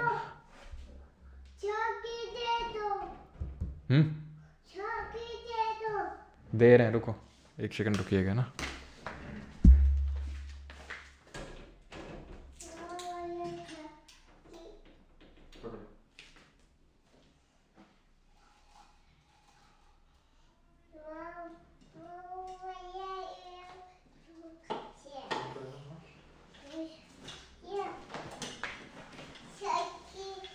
शांत शांत शांत शांत एकदम। ठीक है, तो इसी में आपकी इंग्लिश की क्लासेस भी ऐड करवा दी गई हैं, जो आपका जीके बैच है। ठीक है, और जो लोग बैच में हैं तो उन लोगों को पता होगा आपकी इंग्लिश की क्लासेस भी स्टार्ट हो चुकी हैं। लेकिन जिन लोगों को अलग से अगर इंग्लिश पढ़ना है, ठीक है, तो जैसे मैंने पहले ही बताया था, आप अलग से उन लोगों के लिए भी बना दिया गया बैच, कि अगर आप बैच में नहीं है जीके वाले बैच में और आपको इंग्लिश पढ़ना है, डेमो क्लासेस भी अपलोडेड हैं, आप जाके परमार अकेडमी ऐप पे चेक कर सकते हैं कि जिन लोगों को भी इंग्लिश में अगर प्रॉब्लम है तो पढ़ सकते हैं। 99 रुपीज़ सिर्फ, काफ़ी भारी अमाउंट है। ठीक है, फीस में आप एनरोल कर सकते हैं। बाकी अगर किसी को कोई डाउट वगैरह होता है तो ये आप यहाँ पर जाके चैट वाले सेक्शन में जाके पूछ सकते हैं। ऑलराइट, बाकी अगर आप परमार जीके बैच में हैं तो आपको इंग्लिश में अलग से एनरोल करने की ज़रूरत नहीं, ना तो इंग्लिश ना तो कंप्यूटर, सब आपको इसी के अंदर बैच के अंदर ही सारी चीज़ें देखने को मिल जाएंगी। ऑलराइट, अब किसी को कुछ डाउट होगा तो जल्दी से पूछ लेगा, और तब तक मैं यहाँ पर क्वेश्चन लगा देता हूँ, बाकी लोग क्वेश्चन सॉल्व करेंगे। ठीक है, या तो हम पहले उसके कर लें क्या, पहले एसएससी वाले कर लेते हैं, देन हम कर लेते हैं ये वाले। ठीक है, पहले एसएससी वाले कर लेते हैं, देन हम ये वाले करेंगे जो सीडीएस सीएपीएफ में पूछे गए।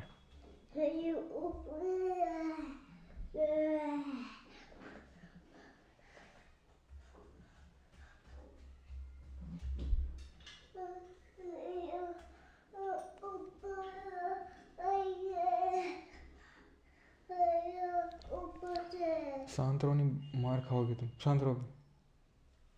क्या हो गया? साइकिल से खेलो ना अभी, साइकिल से खेल लो।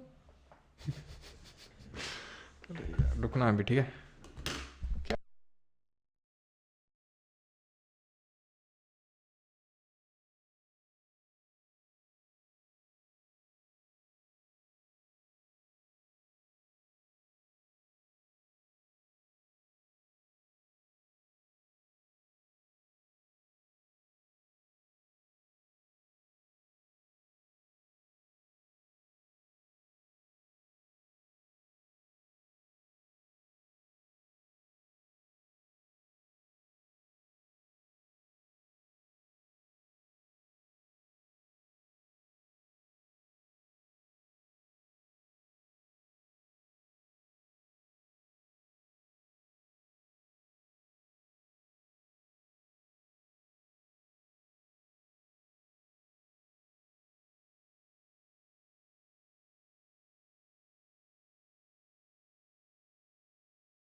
चलिए।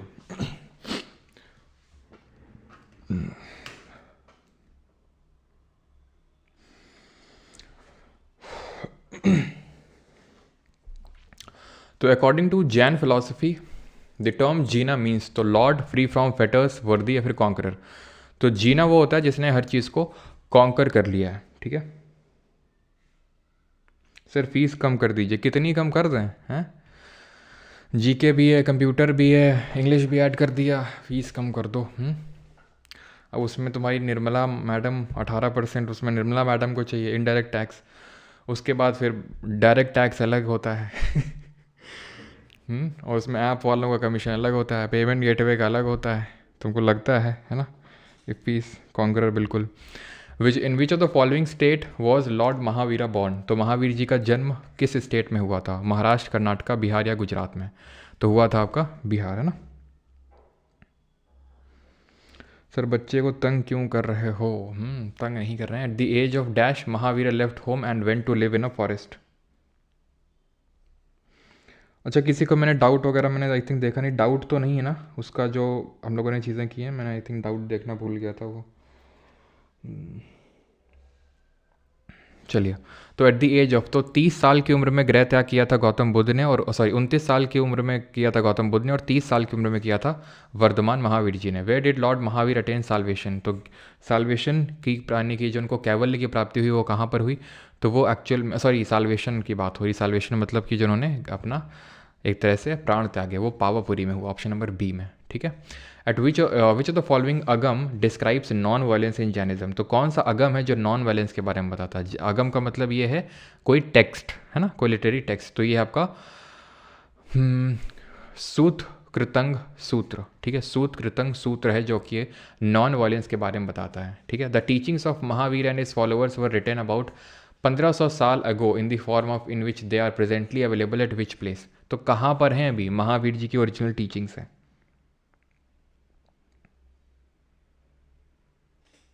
बार्टर सिस्टम चलता था, कौन सिस्टम चलता था ये हम महाजनपद में पढ़ेंगे, ठीक है, किस तरह से कॉइनेज डेवलप हुआ।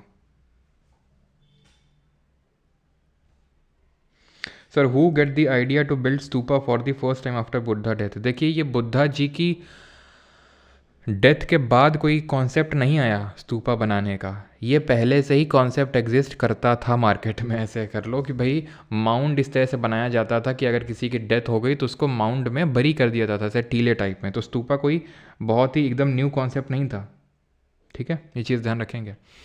तो ये कहाँ पर होगा? पावापुरी इन बिहार जहाँ इनकी डेथ हुई थी? नहीं, वल्लभी गुजरात में, जहाँ पर आपकी सेकेंड बुद्धिस्ट काउंसिल हुई थी, ठीक है।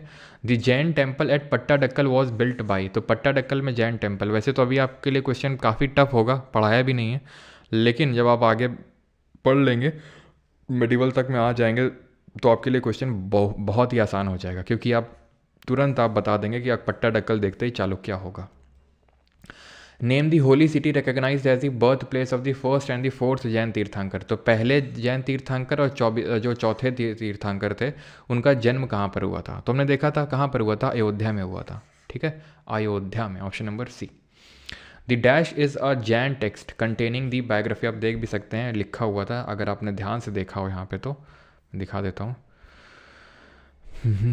ये देखिए, ठीक है, अयोध्या में हुआ था पहले का, ठीक है, जो हमारे 23वें थे पार्श्वनाथ जी थे उनका वाराणसी में हुआ था, और वर्धमान महावीर जी का कुंडग्राम वैशाली में हुआ था, ठीक है। The dash is a Jain text containing the biographies of the Jain तीर्थंकर मोस्ट नोटेबली पार्श्वनाथ और महावीर। उत्तर ध्यान, आदि पुराण, महापुराण या फिर कल्पसूत्र, जहाँ पर ठीक है, तो ये आपका Kalpasutra, option number D will be the correct answer. Kalpasutra में क्या है, बायोग्राफी है पार्श्वनाथ और महावीर। पार्श्वनाथ यानी हमारे जो 23वें तीर्थंकर थे जिनका सिंबल क्या था, सरपेंट यानी कि सांप था, और महावीर जिनका सिंबल लायन था, शेर था। हु वॉज द लास्ट तीर्थंकर ऑफ द जैन, तो लास्ट आखिरी तीर्थंकर कौन थे, यानी 24वें नंबर के वर्धमान महावीर जी थे। Buddha meditated for days on and over a people tree के नीचे उन्होंने मेडिटेट किया था, कहाँ पर, सारनाथ में, बोधगया में, कुशीनगर में या फिर उज्जैन में। तो सारनाथ में तो उन्होंने पहला उपदेश दिया था, पहला सरमन दिया था। बोधगया में जो है इनको ज्ञान की प्राप्ति हुई थी। कुशीनगर या कुशीनारा में इनको महापरिनिर्वाण यानी इनकी डेथ हुई थी, ठीक है, महापरिनिर्वाण। और उज्जैन, ठीक है। 26 what was the pedestrian path for devotees to wave in homage to stupa called in Buddhist architecture, यानी बौद्ध वास्तुकला में कहे जाने वाले स्तूपा को श्रद्धांजलि देने के लिए श्रद्धालुओं के लिए पैदल मार्ग क्या था। तो पैदल मार्ग को क्या बोला जाता था, छत्र। छत्र तो ये जो हमने देखा था जो 3 नहीं थे, जिसमें किस में लगे हुए थे, यष्टि में लगे हुए थे, इस तरह से वो थे। ये हर्मिका था, ये अंड था, है ना, तो ये नहीं होगा, ये नहीं होगा। तुराना गेटवे थे, मेधी, ठीक है, तो मेधी होता था वो आपका जो पेडेस्ट्रियन पाथ था। आगे जो ऊपर वाला जो पेडेस्ट्रियन पाथ था, नीचे वाले को प्रदक्षिणा पथ ही बोलते थे। Which of the following statement correct, कौन सा सही है इसमें। Gautam Buddha belong to a small gana known as Shakya gana and was a Kshatriya. Gautam Buddha passed away at Kushinagar, तो बिल्कुल सही है, पहला भी सही है और दूसरा भी सही है, क्योंकि इनका ये शक्य मुनि थे और तथागत के नाम से इनको जानते थे, और कुशीनारा में इनकी डेथ हुई थी। तो आंसर होगा यहाँ पर option number D, both 1 and 2। Eight which of the following places did Buddha give his first sermon on the 4 noble truth, तो 4 नोबल ट्रूथ पे अपना पहला सरमन इन्होंने कब दिया, कहाँ पर दिया था। मेधी ऊपर वाली रेलिंग को ही बोलते हैं, और मेधी जो प्रदक्षिणा, जो ऊपर वाला पथ है ना, जो रास्ता है उसको ही बोल देते हैं। ये जो नीचे वाला था उसको प्रदक्षिणा पथ बोलते हैं, नीचे वाली रेलिंग को बोलते हैं जो वेदिका है, ठीक है, क्लियर है। क्योंकि कहीं भी आपको ऊपर वाली रेलिंग या फिर जो ऊपर वाली रेलिंग है या फिर जो उसका जो पाथवे है उसके लिए अलग अलग नाम नहीं मिलेगा आपको, ठीक है। तो ये दिया था सारनाथ वाराणसी में पहला सरमन। अगला है the first Buddhist council is said to be have patronised by, तो पहले को पैटर्नाइज किसने किया था, कैसे याद किया था, ए के याद है आपको। तो अजातशत्रु, कालाशोक, अशोक और कनिष्क, तो आंसर हो जाएगा option number C. On which city was the third Buddhist council, तो तीसरी बौद्ध संगीति कहाँ हुई थी, तो राजगिरी, वैशाली, पाटलिपुत्र, कुंडलवन, कश्मीर, तो कहाँ हुई थी, पाटलिपुत्र में, ठीक है। Which Kushan ruler was famous in history was a great patron of Buddhism and organise the fourth Buddhist council, तो चौथी बौद्ध संगीति को किसने ऑर्गेनाइज किया था। हाँ जी, पाटलिपुत्र सही है। नहीं भाई, नोट्स का अलग से बैच तो नहीं बन पाएगा, ठीक है। तो आंसर क्या होगा, कनिष्क, है ना, कनिष्क ने चौथी बुद्धिस्ट काउंसिल को किया था। फॉस्टर मदर कौन थी, मतलब किसकी फॉस्टर मदर थी, महाप्रजापति गौतमी जो पहली विमेन बनी थी जिन्होंने भिक्षुनी बनी थी, यानी कि उस धर्म को अडॉप्ट करने वाली पहली female, Gautam Buddha ji. 33 the earliest Buddhist text were written in, तो पहले जो बुद्धिस्ट अर्लियर टेक्स्ट हैं वो किस लैंग्वेज में, किस भाषा में लिखे गए, तो ये पाली में लिखे गए थे, ठीक है, अर्लीस्ट बुद्धिस्ट जो हमारे टेक्स्ट थे। विच ऑफ द फॉलोइंग, जिसमें कि हमारे अभिधम्म पिटक, सूत पिटक और विनय पिटक तीनों आते हैं ये, ठीक। At which of the following locations is famous for having a hemispherical dome structured monument, तो ये कहाँ पर है, ये सांची में, रांची में नहीं, सांची में। इसको किस नाम से जानते हैं जरा बताइए, हेमिस्फेरिकल डोम को। 35 विच of the following is the largest stupa in India, सबसे बड़ा स्तूपा कौन सा है, तो ये कौन सा है, ये है आपका केसरिया स्तूपा। कहाँ पर है जल्दी से बताएंगे, शांति स्तूपा लद्दाख में, वाइट कलर का पूरा आपको देखने को मिलेगा, और सांची तो हमने देख ही लिया है, ये मध्य प्रदेश में है। और एक चीज़ मैं आपको बताना भूल गया, ठीक है, सांची में, वैसे तो मैं आपको ये बताऊंगा जब स्टैटिक जीके हम लोग पढ़ेंगे, कि ये जो सांची स्तूपा है ना, यहाँ पर आपका चेतियागिरी विहार करके एक फेस्टिवल है, उसको सेलिब्रेट किया जाता है। जो सांची का स्तूपा है यहाँ पर, ठीक है, सांची स्तूपा में यहाँ पर एक फेस्टिवल होता है, चेतियागिरी विहार फेस्टिवल, और इसमें है क्या कि ना ये जो सांची स्तूपा बड़ा सा स्तूपा, इसके अराउंड भी स्तूपा हैं कुछ छोटे। तो स्तूपा नंबर 3 में सरीपुत्ता और महामोगलेना, बिल्कुल रेलवे एनटीपीसी के लिए सफिशिएंट है। महामोगलेना ये 2 बुद्धा जी के डिसाइपल्स थे, शिष्य थे। इनके रेलिक्स रखे गए हैं और इनके रेलिक्स को ही पूजा जाता है, करी जाती है चेतियागिरी विहार फेस्टिवल में, जिसका अभी मैंने कुछ दिन पहले एक छोटा सा वीडियो भी डाला था, अगर आपको पता हो। वैसे ही चीज़ मैं स्टैटिक जीके में भी जब फेस्टिवल पढ़ेंगे तो वहाँ पर भी देखेंगे, एमपी के फेस्टिवल जब देखेंगे मध्य प्रदेश के, तो ठीक है।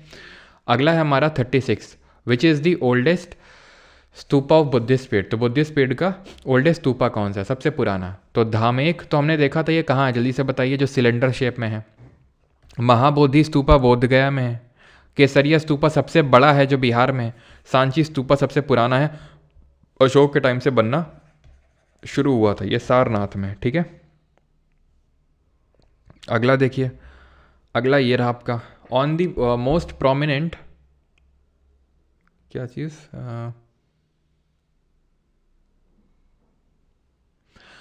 किस करोड़, जंबिका ग्राम। जंबिका जो ग्राम है वो आपका बिहार में ही पड़ता है, जो जंबिका ग्राम है वो बिहार में ही है, ठीक है। One of the most prominent Buddhist structures in India dash stupa at Sarnath was constructed by the great modern king Ashoka. तो अशोक ने किसको बनवाया था? धौली, धामेक, भरनौत या फिर ललितगिरी। तो ये बनवाया था जो धामेक का था, ठीक है, सारनाथ में। Who among the following has written the biography of Buddha, Buddhacharita. तो बुद्ध चरित्र किसने लिखी है? ये संस्कृत लैंग्वेज में, और किसने लिखी है? अश्वघोष ने। नागार्जुन या नागसेन और मिलिंद के बीच में डायलॉग हुआ था, जो मिलिंद पन्हों में लिखा हुआ है, ठीक है। अगला है Shailendra kings who founded their empire in south east Asia. तो ये जब हम पढ़ेंगे हम साउथ इंडिया की हिस्ट्री तो देखेंगे, यहाँ पर इंडोनेशिया में शैलेंद्र किंग्स का रूल था। इन्होंने Buddhism, Mahayana form of Buddhism को अडॉप्ट करके रखा हुआ था। इनको चोला डायनेस्टी के रूलर्स ने हराया भी था। With reference to Buddhist architecture what does chaitya mean. तो चैत्य का मतलब क्या होता है? बुद्धा के रेलिक्स, जहाँ बुद्धा के रेलिक्स जो होते हैं उनको चैत्य बोलते हैं। टेम्पल का एंट्रेंस होता है, फिर प्रेयर हॉल होता है। रेजिडेंस या मोनास्ट्री को किस नाम से जाना जाता था? विच of the following structure is associated with Buddhism. Buddhism से कौन सा एसोसिएटेड है?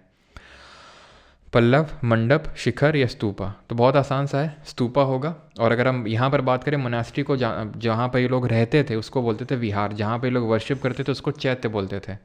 The rules made under for the Buddhist sangha were written down in a book called age. तो रूल्स किस किताब में लिखे थे? तो हमने त्रिपिटक देखे थे, अभिधम्म पिटक, सूत्र पिटक, विनय पिटक। तो जो विनय पिटक था उसमें रूल्स वगैरह लिखे हुए थे। सूत्र पिटक में जो सरमन्स थे, जो इनके उपदेश थे वो लिखे हुए थे। अभिधम्म पिटक में जो फिलोसफिकल टीचिंग्स थी बुद्धा के, सरमन्स थे, उनका इंटरप्रिटेशन लिखा हुआ था। यानी काइंड ऑफ सूत्र पिटका का इंटरप्रिटेशन था इसमें, ठीक है। 43 in Buddhist architecture which of the following are meditation cells and living quarters for the monks. तो जहाँ पर ये लोग मेडिटेशन करते थे और रहते भी थे वहाँ पर, तो लिविंग क्वार्टर तो आपका होगा ये विहार, ठीक है। विहार कहाँ पर है? Vihara, option number A. Ramabhar stupa which marks the site where Buddha was cremated is situated in which of the following. जहाँ पर इनका क्रीमेशन हुआ था लॉर्ड बुद्धा का, वो कहाँ पर है? रामभर। तो रामभर मैंने आपको बताया था, ये आपका यूपी में ही पड़ता है, रामभर जगह, ठीक है, रामभर स्तूपा। अगला है भरूच स्तूपा डिपिक्ट दी जातका टेल। तो जातका टेल क्या है? तो बुद्धा जी के जो प्रीवियस बर्थ हैं उससे एसोसिएटेड हैं, जातक की कथाएं हैं। और ये भरूच जो स्तूपा है जो मध्य प्रदेश में पड़ता है, वहाँ का जो स्तूपा है उसमें इसको डिपिक्ट किया गया है, ये ठीक है, दर्शाया गया भरूच स्तूपा में। Not a part of Buddhist stupa. कौन सा पार्ट नहीं है बुद्धिस्ट स्तूपा का? तो सर अंड भी है, ठीक है, हर्मिका भी है, छत्र भी है, ठीक है, लेकिन गोपुरा नहीं है। The lion capital was build to commemorate the historical event of Buddha. तो बुद्धा जी के किस पर्टिकुलर इवेंट को कमेमोरेट करने के लिए लायन कैपिटल को बनाया गया था? तो लायन कैपिटल कहाँ है? कहाँ है लायन कैपिटल? तो अभी मैंने नहीं पढ़ाया है, क्योंकि जब अशोक के बारे में देखेंगे तो वहाँ देखेंगे ये क्या होता है लायन कैपिटल। जो मैंने दिखाया नहीं था वो इस तरह से इन्वर्टेड लोटस था, है ना, अबैकस था, और ये शेर बना हुआ था, जो हमारे भारत सरकार का भी नेशनल वो एम्बलम टाइप है। तो लायन कैपिटल सारनाथ में एक पिलर था, वहाँ से निकाला गया था, ये हम पढ़ेंगे। तो सारनाथ में ही क्या दिया गया था? पहला उपदेश दिया गया था। डेथ कहाँ हुई थी? कुशीनारा में हुई थी, ठीक है। 48 Chetiyagiri Vihara is a dash festival celebrated in Sanchi. तो चैत्यागिरी विहार फेस्टिवल जिसकी अभी हम चर्चा कर रहे थे, जहाँ पर महामोगलेना और सारिपुत्ता जो उनके डिसाइपल्स थे, उनके रिलिक्स को वर्शिप करने के लिए फेस्टिवल को सेलिब्रेट किया जाता है। तो ये Buddhist, option number D will be the correct answer. Which of the following Buddhist sites is located in UP. तो यूपी में कौन सी है, करले, सारनाथ, अमरावती या फिर सांची। तो सांची तो एमपी में, अमरावती आपकी आंध्रा में, सारनाथ सही आंसर होगा। और 50वां क्वेश्चन और कर लेते हैं, देन उसके बाद हम लोग यूपीएससी के द्वारा जो पूछेगा बढ़िया कायदे के क्वेश्चन है वो करेंगे। Gandhara school of art was influenced by the art of which of the following European countries. तो गांधार स्कूल जो आर्ट है वो इटली की से इन्फ्लुएंस था, बेल्जियम से, हंगरी से व ग्रीस से। तो ये आपका ग्रीस से इन्फ्लुएंस था, ठीक है, गांधार स्कूल ऑफ आर्ट का। एक क्वेश्चन और करो। With reference to Ajivika consider the following statement. Makkhali Gosala was the prominent teacher of this sect, Ajivika believed in fatalism. बताओ जल्दी से, इसमें से कौन सा सही है। ये इसी बार के सीजीएल के पेपर में क्वेश्चन पूछा गया है, सीजीएल के पेपर में। तो मखाली गौसल जो वर्धमान महावीर जी के साथ गृह त्याग किए थे, है ना, उन्होंने किस उम्र में किया था, 30 साल की उम्र में। लेकिन बाद में इन्होंने आजीविका सेक्ट अपना अलग से बना लिया, जो कि फेटलिज्म में बिलीव करते थे, यानी हर चीज़ फेट यानी कि नियति पे निर्धारित है ना। विच of the following Buddhist sages had initiated the Indo Greek king मियांडर into Buddhist. तो किसने कन्वर्ट किया था मियांडर को बुद्धिज्म में, तो ये किसने किया था, नागसेन ने। क्लियर है।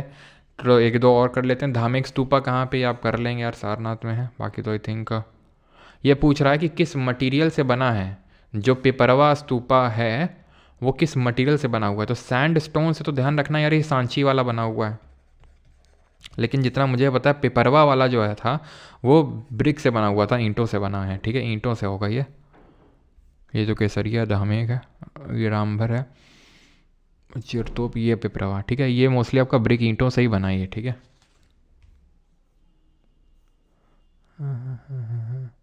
ठीक है, ईंटों से ही बना हुआ है, आप देख भी सकते हो ये, ठीक है, ईंटों से ही बना हुआ है ये। और कुछ क्वेश्चन है। सांची स्तूपा को हेनरी टेलर ने किस साल डिस्कवर किया था, ये क्वेश्चन आ चुका है। तो 1818 ही होगा, मैंने बोला था ना 1818 या 1838 मुझे लग रहा है, क्योंकि 8 था लास्ट में आई थिंक, तो 1818 ही होगा, ठीक है इसका। चलो भाई, ये 2-3 क्वेश्चन तो यार खुद कर सकते हो, है ना।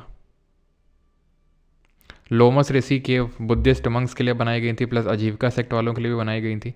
ये कहाँ पर है लोमस ऋषि, तो ध्यान रखना ये बिहार में लोमस ऋषि केव्स, ठीक है, बिहार में। चैत्य विहार पता है आपको कितने गेट में है सांची में, सांची स्तूपा में कितने तुराना, कितने गेट में, जल्दी बताओ। और ये हमें समझ नहीं आता है, मतलब तुम लोग को मतलब बार बार रिपीट करता रहता हूँ, क्वेश्चन लगाने में क्या कोई इंटरेस्ट नहीं रहता क्या। जब पढ़ाओ तो मतलब स्टूडेंट्स की संख्या बढ़ती जाती है, लेकिन जब क्वेश्चन आते तो घटती जाती है। मतलब मैं अपना पर्सनल बता रहा हूँ, ठीक है, जब मैं पढ़ता था, ठीक है, तो थ्योरी से ज़्यादा मुझे क्वेश्चन से मज़ा आती थी, क्योंकि थ्योरी हटे जल्दी से, क्वेश्चन आए तो मज़ा आए। अब हो सकता है कि वो अलग अलग होता है, ठीक है, किसी सबका अलग अलग होता है, लेकिन यार क्वेश्चन जब तक नहीं लगाओगे तब तक कैसे पता चलेगा कि कितना चीज़ें आपको आया नहीं आया। और पहली बात, दूसरी बात, इससे बहुत बढ़िया रिवीजन होता है आपका, कि अच्छा ये हुआ जल्दी जल्दी, बहुत मतलब इंटरेस्टिंग लगना चाहिए आपको कि अब अगला क्वेश्चन क्या आएगा, उसका क्वेश्चन का आंसर कर पाएंगे कि नहीं कर पाएंगे। तो ये होना चाहिए। 4 कार्डिनल पॉइंट्स थे, ठीक है, कंपास में 4 तुराना था, जिसमें 3 जब हेनरी टेलर को मिले थे तो ठीक हालत में थे, और 1 गिरा हुआ था। चीरा तोप किसको मिला था, चीरा तोप जो बता नहीं थे तक्षशिला में है चीरा तोप, तो अलेक्जेंडर कनिंघम को मिला था। ऑप्शन नंबर ए सही आंसर होगा, ठीक है, अलेक्जेंडर कनिंघम। भरूच स्तूपा किसको मिला था,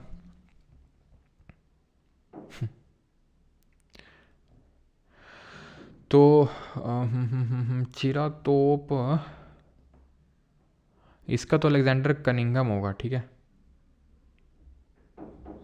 इसका तो अलेक्जेंडर कनिंघम होगा, जेम्स टोड नहीं होगा। एक सेकंड, इसका अलेक्जेंडर कनिंघम होगा। ये वाला चिरा टोप जो है जॉन मार्शल ने डिस्कवर किया था, ठीक है, जॉन मार्शल होगा इसका, ऑप्शन नंबर सी ध्यान रखना, जो कि एएसआई के डायरेक्टर थे हड़प्पा का, जब एक्सकेवेशन हुआ था हड़प्पा मोहनजोदारो का तब, ठीक है। अलेक्जेंडर कनिंघम ने भरूच स्तूपा, जिसमें जो एमपी में है, जहाँ पर बुद्ध जी की प्रीवियस बर्थ के बारे में दर्शाया गया, दैट इज़ जातका टेल्स, ठीक है। चलो अब आ जाओ जरा, आ जाओ, भाग के सभी लोग, ठीक है। अब ये 10 क्वेश्चन करेंगे ये वाले, ठीक है, करो जल्दी से। With reference to the consider the following statement, ये CAPF 2023 में पूछा गया question. With reference to Jainism, Vardhaman Mahavir attend Kaivalya outside the town of Jambhika grama, जो कि कहाँ पर है, रिज्जुपालिका रिवर के bank spend in the field of householder name Samaga करके एक था बंदा, उसके घर के बाहर था ये। तो बिल्कुल सही है, कैवल्य की प्राप्ति हुई थी इनको, ठीक है। जंबिका ग्राम जो हमने देखा था कहाँ है, बिहार में। स्टड गए मतलब, चलो। The state when the karma particles actually begin to flow towards the jiva to bind, it is known as asrava. तो अस्रव क्या होता है जैन धर्म में, जहाँ पर आप जो है जो कर्म पार्टिकल हैं begin to flow towards the jiva to bind, यानी कि आपको काइंड ऑफ हम बोल सकते हैं कि आपका बॉडी और आपका जो माइंड है वो दोनों मिल के आपको एक काइंड ऑफ एनलाइटनमेंट उसने दे दिया आपको, उसको असरफ बोलते हैं। तो यहाँ पर दोनों होना चाहिए सही, option number C both 1 and 2। Not a Jain acharya, इनमें से जैन आचार्य कौन से नहीं है, भद्रबाहु, खेम, हरिभद्र या फिर सिद्धसेन दिवाकर। तो भद्रबाहु तो यार थे, भद्रबाहु नहीं, कौन से सेक्ट ऑफ जैन धर्म की फाउंडेशन करी थी जब बताएंगे। तो भद्रबाहु तो जैन आचार्य थे, खेम नहीं थे, खेम एक जो है बुद्धिस्ट आचार्य थे, ठीक है। हरिभद्र भी थे, भद्र बाहु ऐसे करके याद कर सकते हो, ठीक है, वैसे रटना नहीं है आपको। Which of the following statement about the Shwetambar sect of Jainism is not correct. तो श्वेतांबर सेक्ट के बारे में कौन सा सही नहीं है। It refers to monks who wear white lodge, श्वेत मतलब सफ़ेद कपड़े पहनते थे, सही है। It refers to monks who migrated to the south of Vindhya in the 4th century BC, नहीं। जब अकाल आया था तो एक सेक्ट ऊपर ही रह गया था, ठीक है, जो सफ़ेद कपड़े बाद में पहनने लगा था, और जो नीचे गया था उसको लीड किया था भद्रबाहु ने, और उन्होंने दिगंबर सेक्ट बनाया था। जब वापस गए तो उन्होंने देखा था कि यार ये लोग तो सफ़ेद कपड़े पहनने लगे, तो ये माइग्रेट नहीं किए थे, माइग्रेट किए थे वो जो दिगंबर वाले थे वो, ठीक है। 12 अंग को इन्होंने रिकॉग्नाइज़ किया था बिल्कुल, क्योंकि पहली बुद्धिस्ट काउंसिल जो है वो श्वेतांबरों ने ही ऑर्गेनाइज़ करी थी, क्योंकि दिगंबर वाले ने बॉयकॉट कर दिया था, ठीक है। जो पहली सही बौद्ध संगीति बोलो, पहली जो जैन काउंसिल हुई थी कहाँ हुई थी, जल्दी से बताएंगे। According to Jain tradition who was the first Jain Tirthankar, तो पहले जैन तीर्थंकर कौन थे। बिल्कुल सफिशिएंट है शानू जी, SSSB एग्ज़ाम्स के लिए, ठीक है। जितने भी बीच में एग्ज़ाम होते हैं सब अभी सारे स्टूडेंट्स ने क्रैक किए हैं। अभी IB भी आया, IB का फाइनल रिजल्ट आया, कितने सारे स्टूडेंट्स रहे हैं, ठीक है। तो फर्स्ट जैन तीर्थंकर कौन थे, ऋषभ देव थे, option number A will be the correct answer. Parshvanath कौन थे, 23वें नंबर के थे। अरिष्टानेमी 22वें नंबर के थे। वर्धमान महावीर 24वें नंबर के थे, ठीक है। ऋषभ देव जी का सिंबल बताइए जल्दी से। अगला है in Jainism in which of the following does not form of a part of Triratna, तो जैनिज्म में त्रिरत्न का पार्ट कौन सा नहीं है।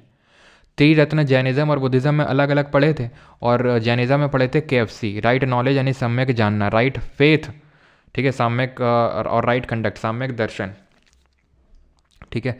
तो साम्यक जानना था ये, और ये साम्यक दर्शन और साम्यक चरित्र। तो साम्यक जानना है, साम्यक चरित्र, साम्यक दर्शन है, साम्यक पंच महाव्रत करके कुछ नहीं था, ठीक है। बुद्धिज्म में क्या था आपका त्रिरत्न, बुद्धा, धम्मा और संघा, ठीक है।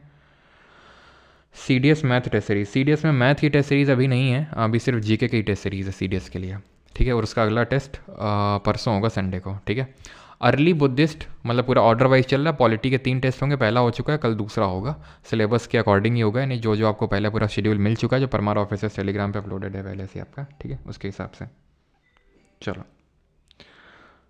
आगे है तो early Buddhist cultures did not show Buddha in human form, through which of the following symbols was Buddha's presence shown by the early sculptures. तो स्कल्चर्स का मतलब यहाँ पे ये है, जो हमारे स्तूपा थे, तो स्तूपा मैंने दिखाया तो मूर्तियाँ टाइप नहीं बनी थी, जिसमें कि एक वो मैंने आपको दिखाई थी शाल भांजिका की, तो वैसे ही बुद्धा जी को अलग अलग फॉर्म में डिपिक्ट किया गया। तो जो अर्ली स्कल्चर्स हैं उसमें बुद्धा जी को एक खाली सीट में, ठीक है, एम्प्टी सीट दिखाई गई है वहाँ पर, ठीक है, व्हील है, एक चक्का, ट्री, स्तूपा, ठीक है। Option number D is the correct answer, empty seat, wheel, tree and stupa.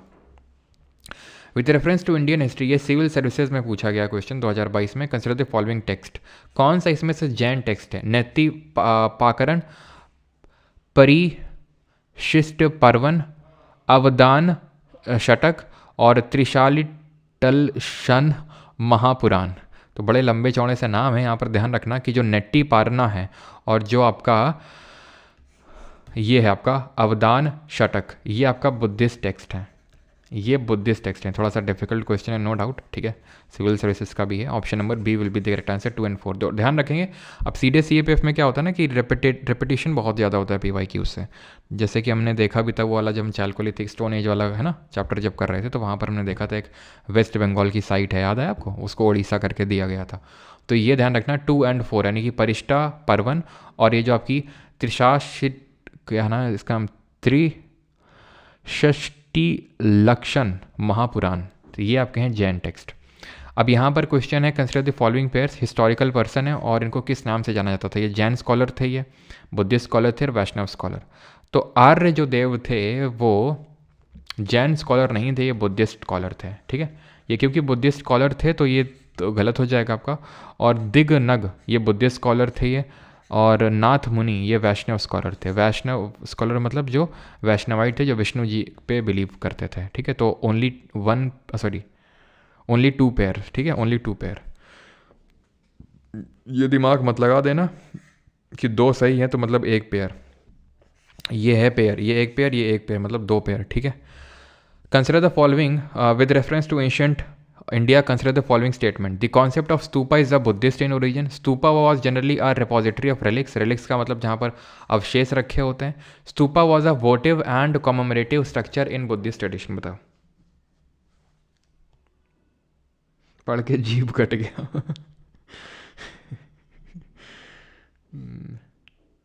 कहाँ से लाया ऐसे नाम, बुक आउट ऑफ स्टॉक दिखा रहा है। अच्छा, इंग्लिश क्लास टाइमिंग रूबन जी अभी तो रिकॉर्डेड पढ़ रही हैं, कुछ क्लासेस रिकॉर्डेड रहेंगी। जैसे मैंने बताया था सर के पास काफ़ी टाइम की कमी है, ठीक है। उन्हें सर से जैसे तैसे आग्रह करके कहा है कि सर प्लीज़ क्लासेस लीजिए, और तो अभी तो रिकॉर्डेड जब उनको टाइम मिलता है डाल रहे हैं। लेकिन जैसे ही आप लोगों का मतलब अच्छा खासा रिस्पॉन्स हो जाएगा, यानी कि जब स्टूडेंट्स हो जाएंगे तो उसके बाद लाइव ही सर करेंगे।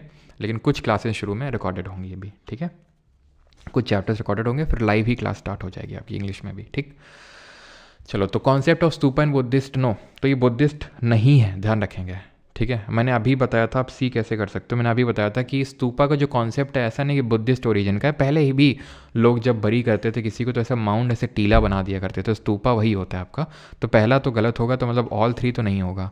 स्तूपा में रिपोजिटरी रखे जाते हैं, तो बिल्कुल रखे जाते हैं, हमने देखा था कि जो अवशेष हैं वो रखे जाते हैं, तो ये भी नहीं होगा, ठीक है, एक तो सही है ही। स्तूपा वॉज अ वोटिव, यानी कि बौद्ध परंपरा में स्तूप एक संकल्प अर्पित या स्मारक, यानी कि स्मारक ही तो है, स्मारक किसी चीज़ को, बुद्ध जी की डेथ का स्मारक है ये, ठीक है। तो ओनली 2 होगा यहाँ पर, ऑप्शन नंबर बी। आखिरी क्वेश्चन करेंगे, and that is which of the following statement with regard to the historical importance of Kushinagar is correct. तो CISF असिस्टेंट कमांडेंट में क्वेश्चन पूछा गया है कि कुशीनगर के रिगार्डिंग मतलब क्या चीज़, क्यों कुशीनगर इतना हिस्टोरिकल पर्सपेक्टिव से इंपॉर्टेंट है। तो Siddhartha Gautam's great departure took place here, तो गौतम बुद्ध जी ने यहीं पर गृह त्याग किया था, बिल्कुल नहीं। जो सिद्धार्थ गौतम जी के पिता थे सुद्धोधन, तो हमने देखा था कि वो गौतम बुद्ध वो शाक्य मुनि थे, एक्चुअल में वो कौशलपुर राजा, किसको बोलते हैं, भगवान राम को, अयोध्या के पास जो नगरी पड़ती है, तो वहीं पे ही सिद्धार्थ गौतम जो जी हैं वो वहाँ पर उस टाइम पे थे, ठीक है। तो कुशीनगर नहीं होगा। श्रमणा क्या होता है, तो मैंने आपको बताया था, श्रमण का मतलब होता है जो हीट्रोडॉक्स सेक्ट होते हैं, जैन और बुद्धिस्ट, इनको श्रमण बोलते हैं हिंदी, मतलब अगर हम संस्कृत में बात करें तो एसेटिक का मतलब होता है गृह त्याग, ठीक है, काइंड ऑफ सब कुछ त्याग दिया। Siddharth Gautam obtained is enlightenment नहीं मिला था, बोध गया मिला था। धर्मचक्र प्रवर्तन और सारनाथ में पहला सरमन दिया था, यहाँ पर महापरिनिर्वाण यानी कि डेथ हुआ था इनका, ठीक है। Souls are not only the property of animal and plant life, but also of rocks.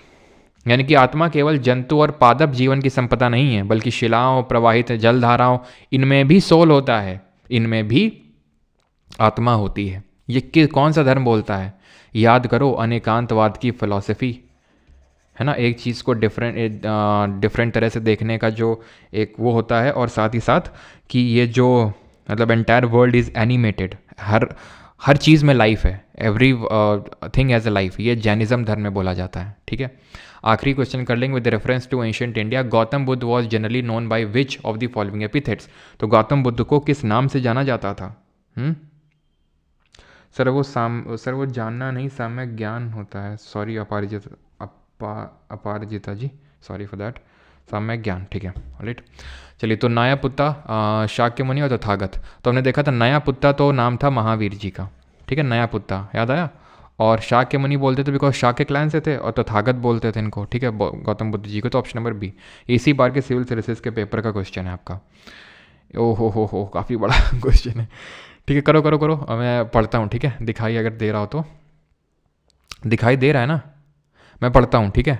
बहुत बड़ा लग रहा होगा लेकिन देखते हैं पहले पढ़ के। CAPF में पूछा गया 2023 में, which of the following observation about the largest stupa at Sanchi.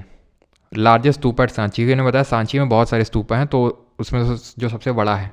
Going by information, सुनना मैं जो बोल रहा हूँ, going by information available from the inscriptions on the railing of stupa, construction of part of one of its gateway was financed by the guild of Ivory worker. तो एक part of gateway को finance किया गया था जो guild of Ivory worker थे। यानी guild का मतलब होता है जैसे कि एक समूह उन लोगों का जो ट्रेड करते हैं आइवरी में। आइवरी एक तरह का मटेरियल होता है, जैसे मान लो जैसे अभी टीचर्स का समूह बन गया है SSC के खिलाफ जो स्कैम हो रहा है उसको से लड़ने के लिए, तो हम लोग को एक गिल्ड उसको बोला जा सकता है। गिल्ड का मतलब एक काइंड ऑफ ग्रुप, ठीक है। तो उन लोगों ने एक गेटवे को फाइनेंस किया था, और ये सही हो भी सकता है, लेकिन हमें, ठीक है, हमें नहीं पता कि सही है कि नहीं। इसमें पूछा क्या गया है कि कौन सा करेक्ट है, और इस तरह के ऑप्शन दिए हुए हैं, ठीक है। तो हमें नहीं पता है। 1 2 3 4 5 6 7 8 9 10 ओनली। ठीक है, रुक जाओ भी, ठीक है। तो हमें नहीं पता, लेकिन खुद सोचो, और ट्रेडिंग कम्युनिटी ने एक्सेप्ट किया था बुद्धिज्म जैनिज्म को, तो किया होगा, लेकिन नहीं पता, ठीक है। इन इट्स ओरिजिनल और early form this stupa was plain except for the stone railings and the gateways which were richly carved. इसके ओरिजिनल अर्ली फॉर्म में, मतलब जब अशोक ने बनवाया होगा, तो स्तूपा जो था वो प्लेन था, स्टोन रेलिंग्स थी, एंड द गेटवे, और जो गेटवे, ठीक है, accept for the stone railing, जो स्टोन रेलिंग थी जिनको हम वेदिका बोल रहे थे, और गेटवे यानी तोराना, वो बस रिचली कार्व्ड थे, उसमें कार्विंग थी। The panels on the 4 gateway contain sculptures only in the front and have no sculptures on the rear side. पीछे साइड में स्कल्पचर्स नहीं है क्या?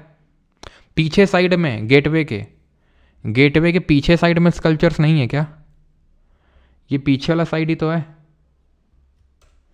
ठीक है। पीछे वाले साइड में भी तो स्कल्पचर्स हमें दिख रहे हैं, पीछे वाला साइड ही तो है ये, पीछे वाला साइड, ठीक है। ज़्यादातर तो हमें आगे की ओर ही दिख रहे हैं, ठीक है। कुछ if I am not wrong पीछे की तरफ भी है। देखते हैं, ऑप्शन देखते हैं, ठीक है।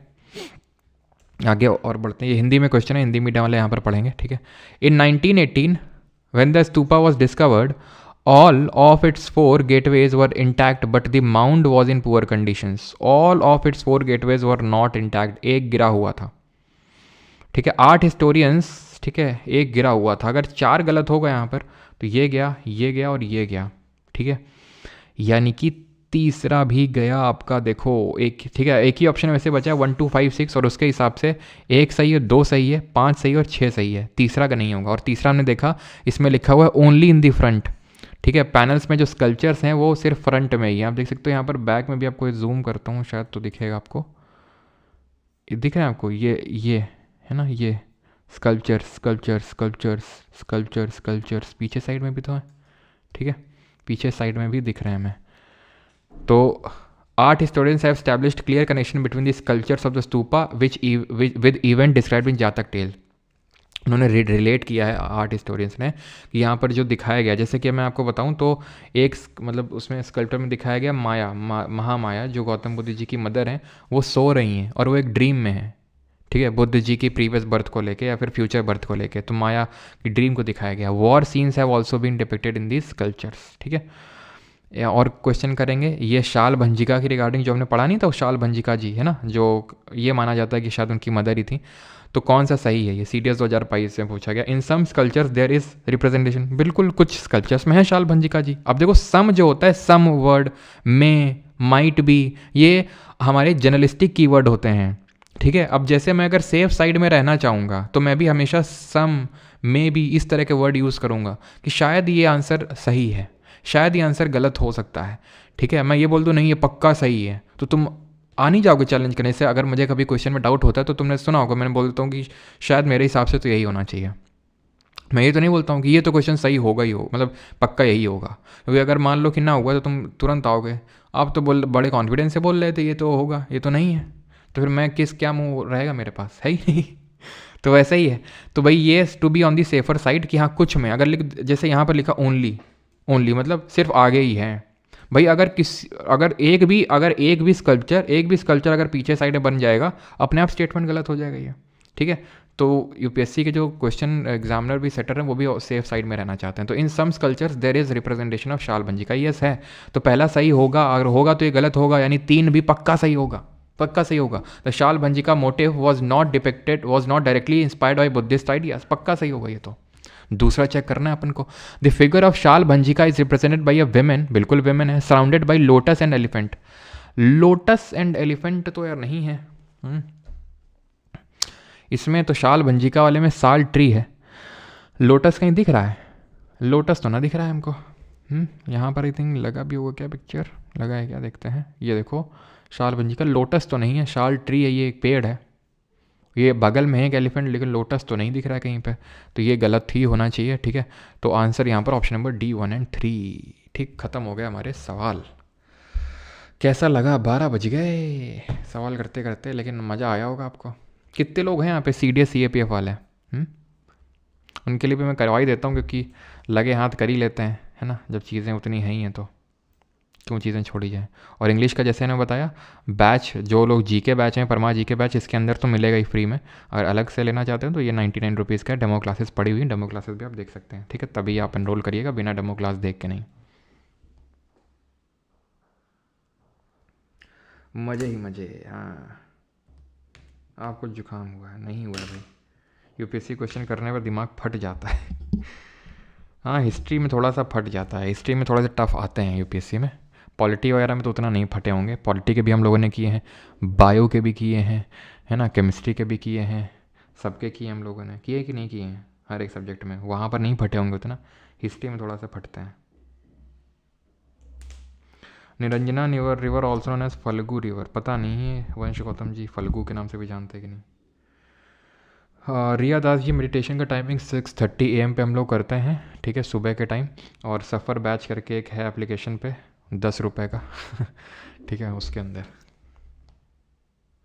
कूपन नहीं है अभी उत्सव जी, ठीक है। 31 का क्या प्लान है हिमांशु? प्लान बेटा बताएंगे तुम्हें हम क्या प्लान है।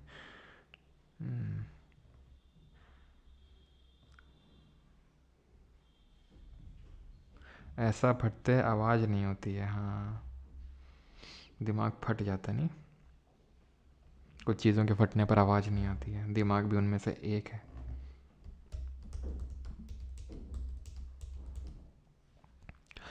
इट स्टेम्स फ्रॉम अ एक सेकेंड,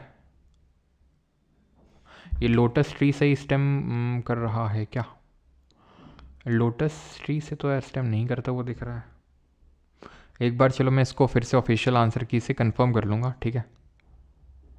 यहाँ तक तो सही है, वेमेन भी है, ठीक है, जो शाल भांजी का है, और एलिफेंट भी है, लोटस ना दिख रहा है यहाँ पे, तो एक बार मैं कंफर्म कर दूंगा, ठीक है, ऑफिशियल आंसर की से। चलिए, थैंक यू सभी को, धन्यवाद। कल नहीं, अब मंडे को मिलेंगे, ठीक है, मंडे को मिलेंगे। और हाँ हाँ हाँ हाँ हाँ हाँ, बताना भूल गया मैं, अरे एक्ट का क्लास छूटा था ना पॉलिटी में अपना, हिस्टोरिकल जो बैकग्राउंड वाला चैप्टर होता है एक्ट वाला, तो वो करने वाले हम लोग, ठीक है। हिस्टोरिकल बैकग्राउंड वाला चैप्टर करेंगे, वो या तो कल इसी टाइम शायद करेंगे, मोस्ट प्रॉब्ली कल इसी टाइम करते हैं, ठीक है। तो कल आप लोगों की क्लास होगी, पॉलिटी का वाला हम चैप्टर कल ख़त्म कर लेते हैं, ठीक है, एक्ट वाला। अगर कल ना हुई तो, वैसे तो मोस्ट प्रॉब्ली होगी कल, लेकिन अगर कल ना हुई तो संडे को फिर इसी टाइम करेंगे, लेकिन कल ही होगी ज़्यादातर चांसेस है, ठीक है। सर आप कानपुर के वेदांता हॉस्पिटल में दवा कराते हैं क्या? नहीं भाई, बिल्कुल आशीर्वाद है निकिता जी। हाँ, थैंक यू।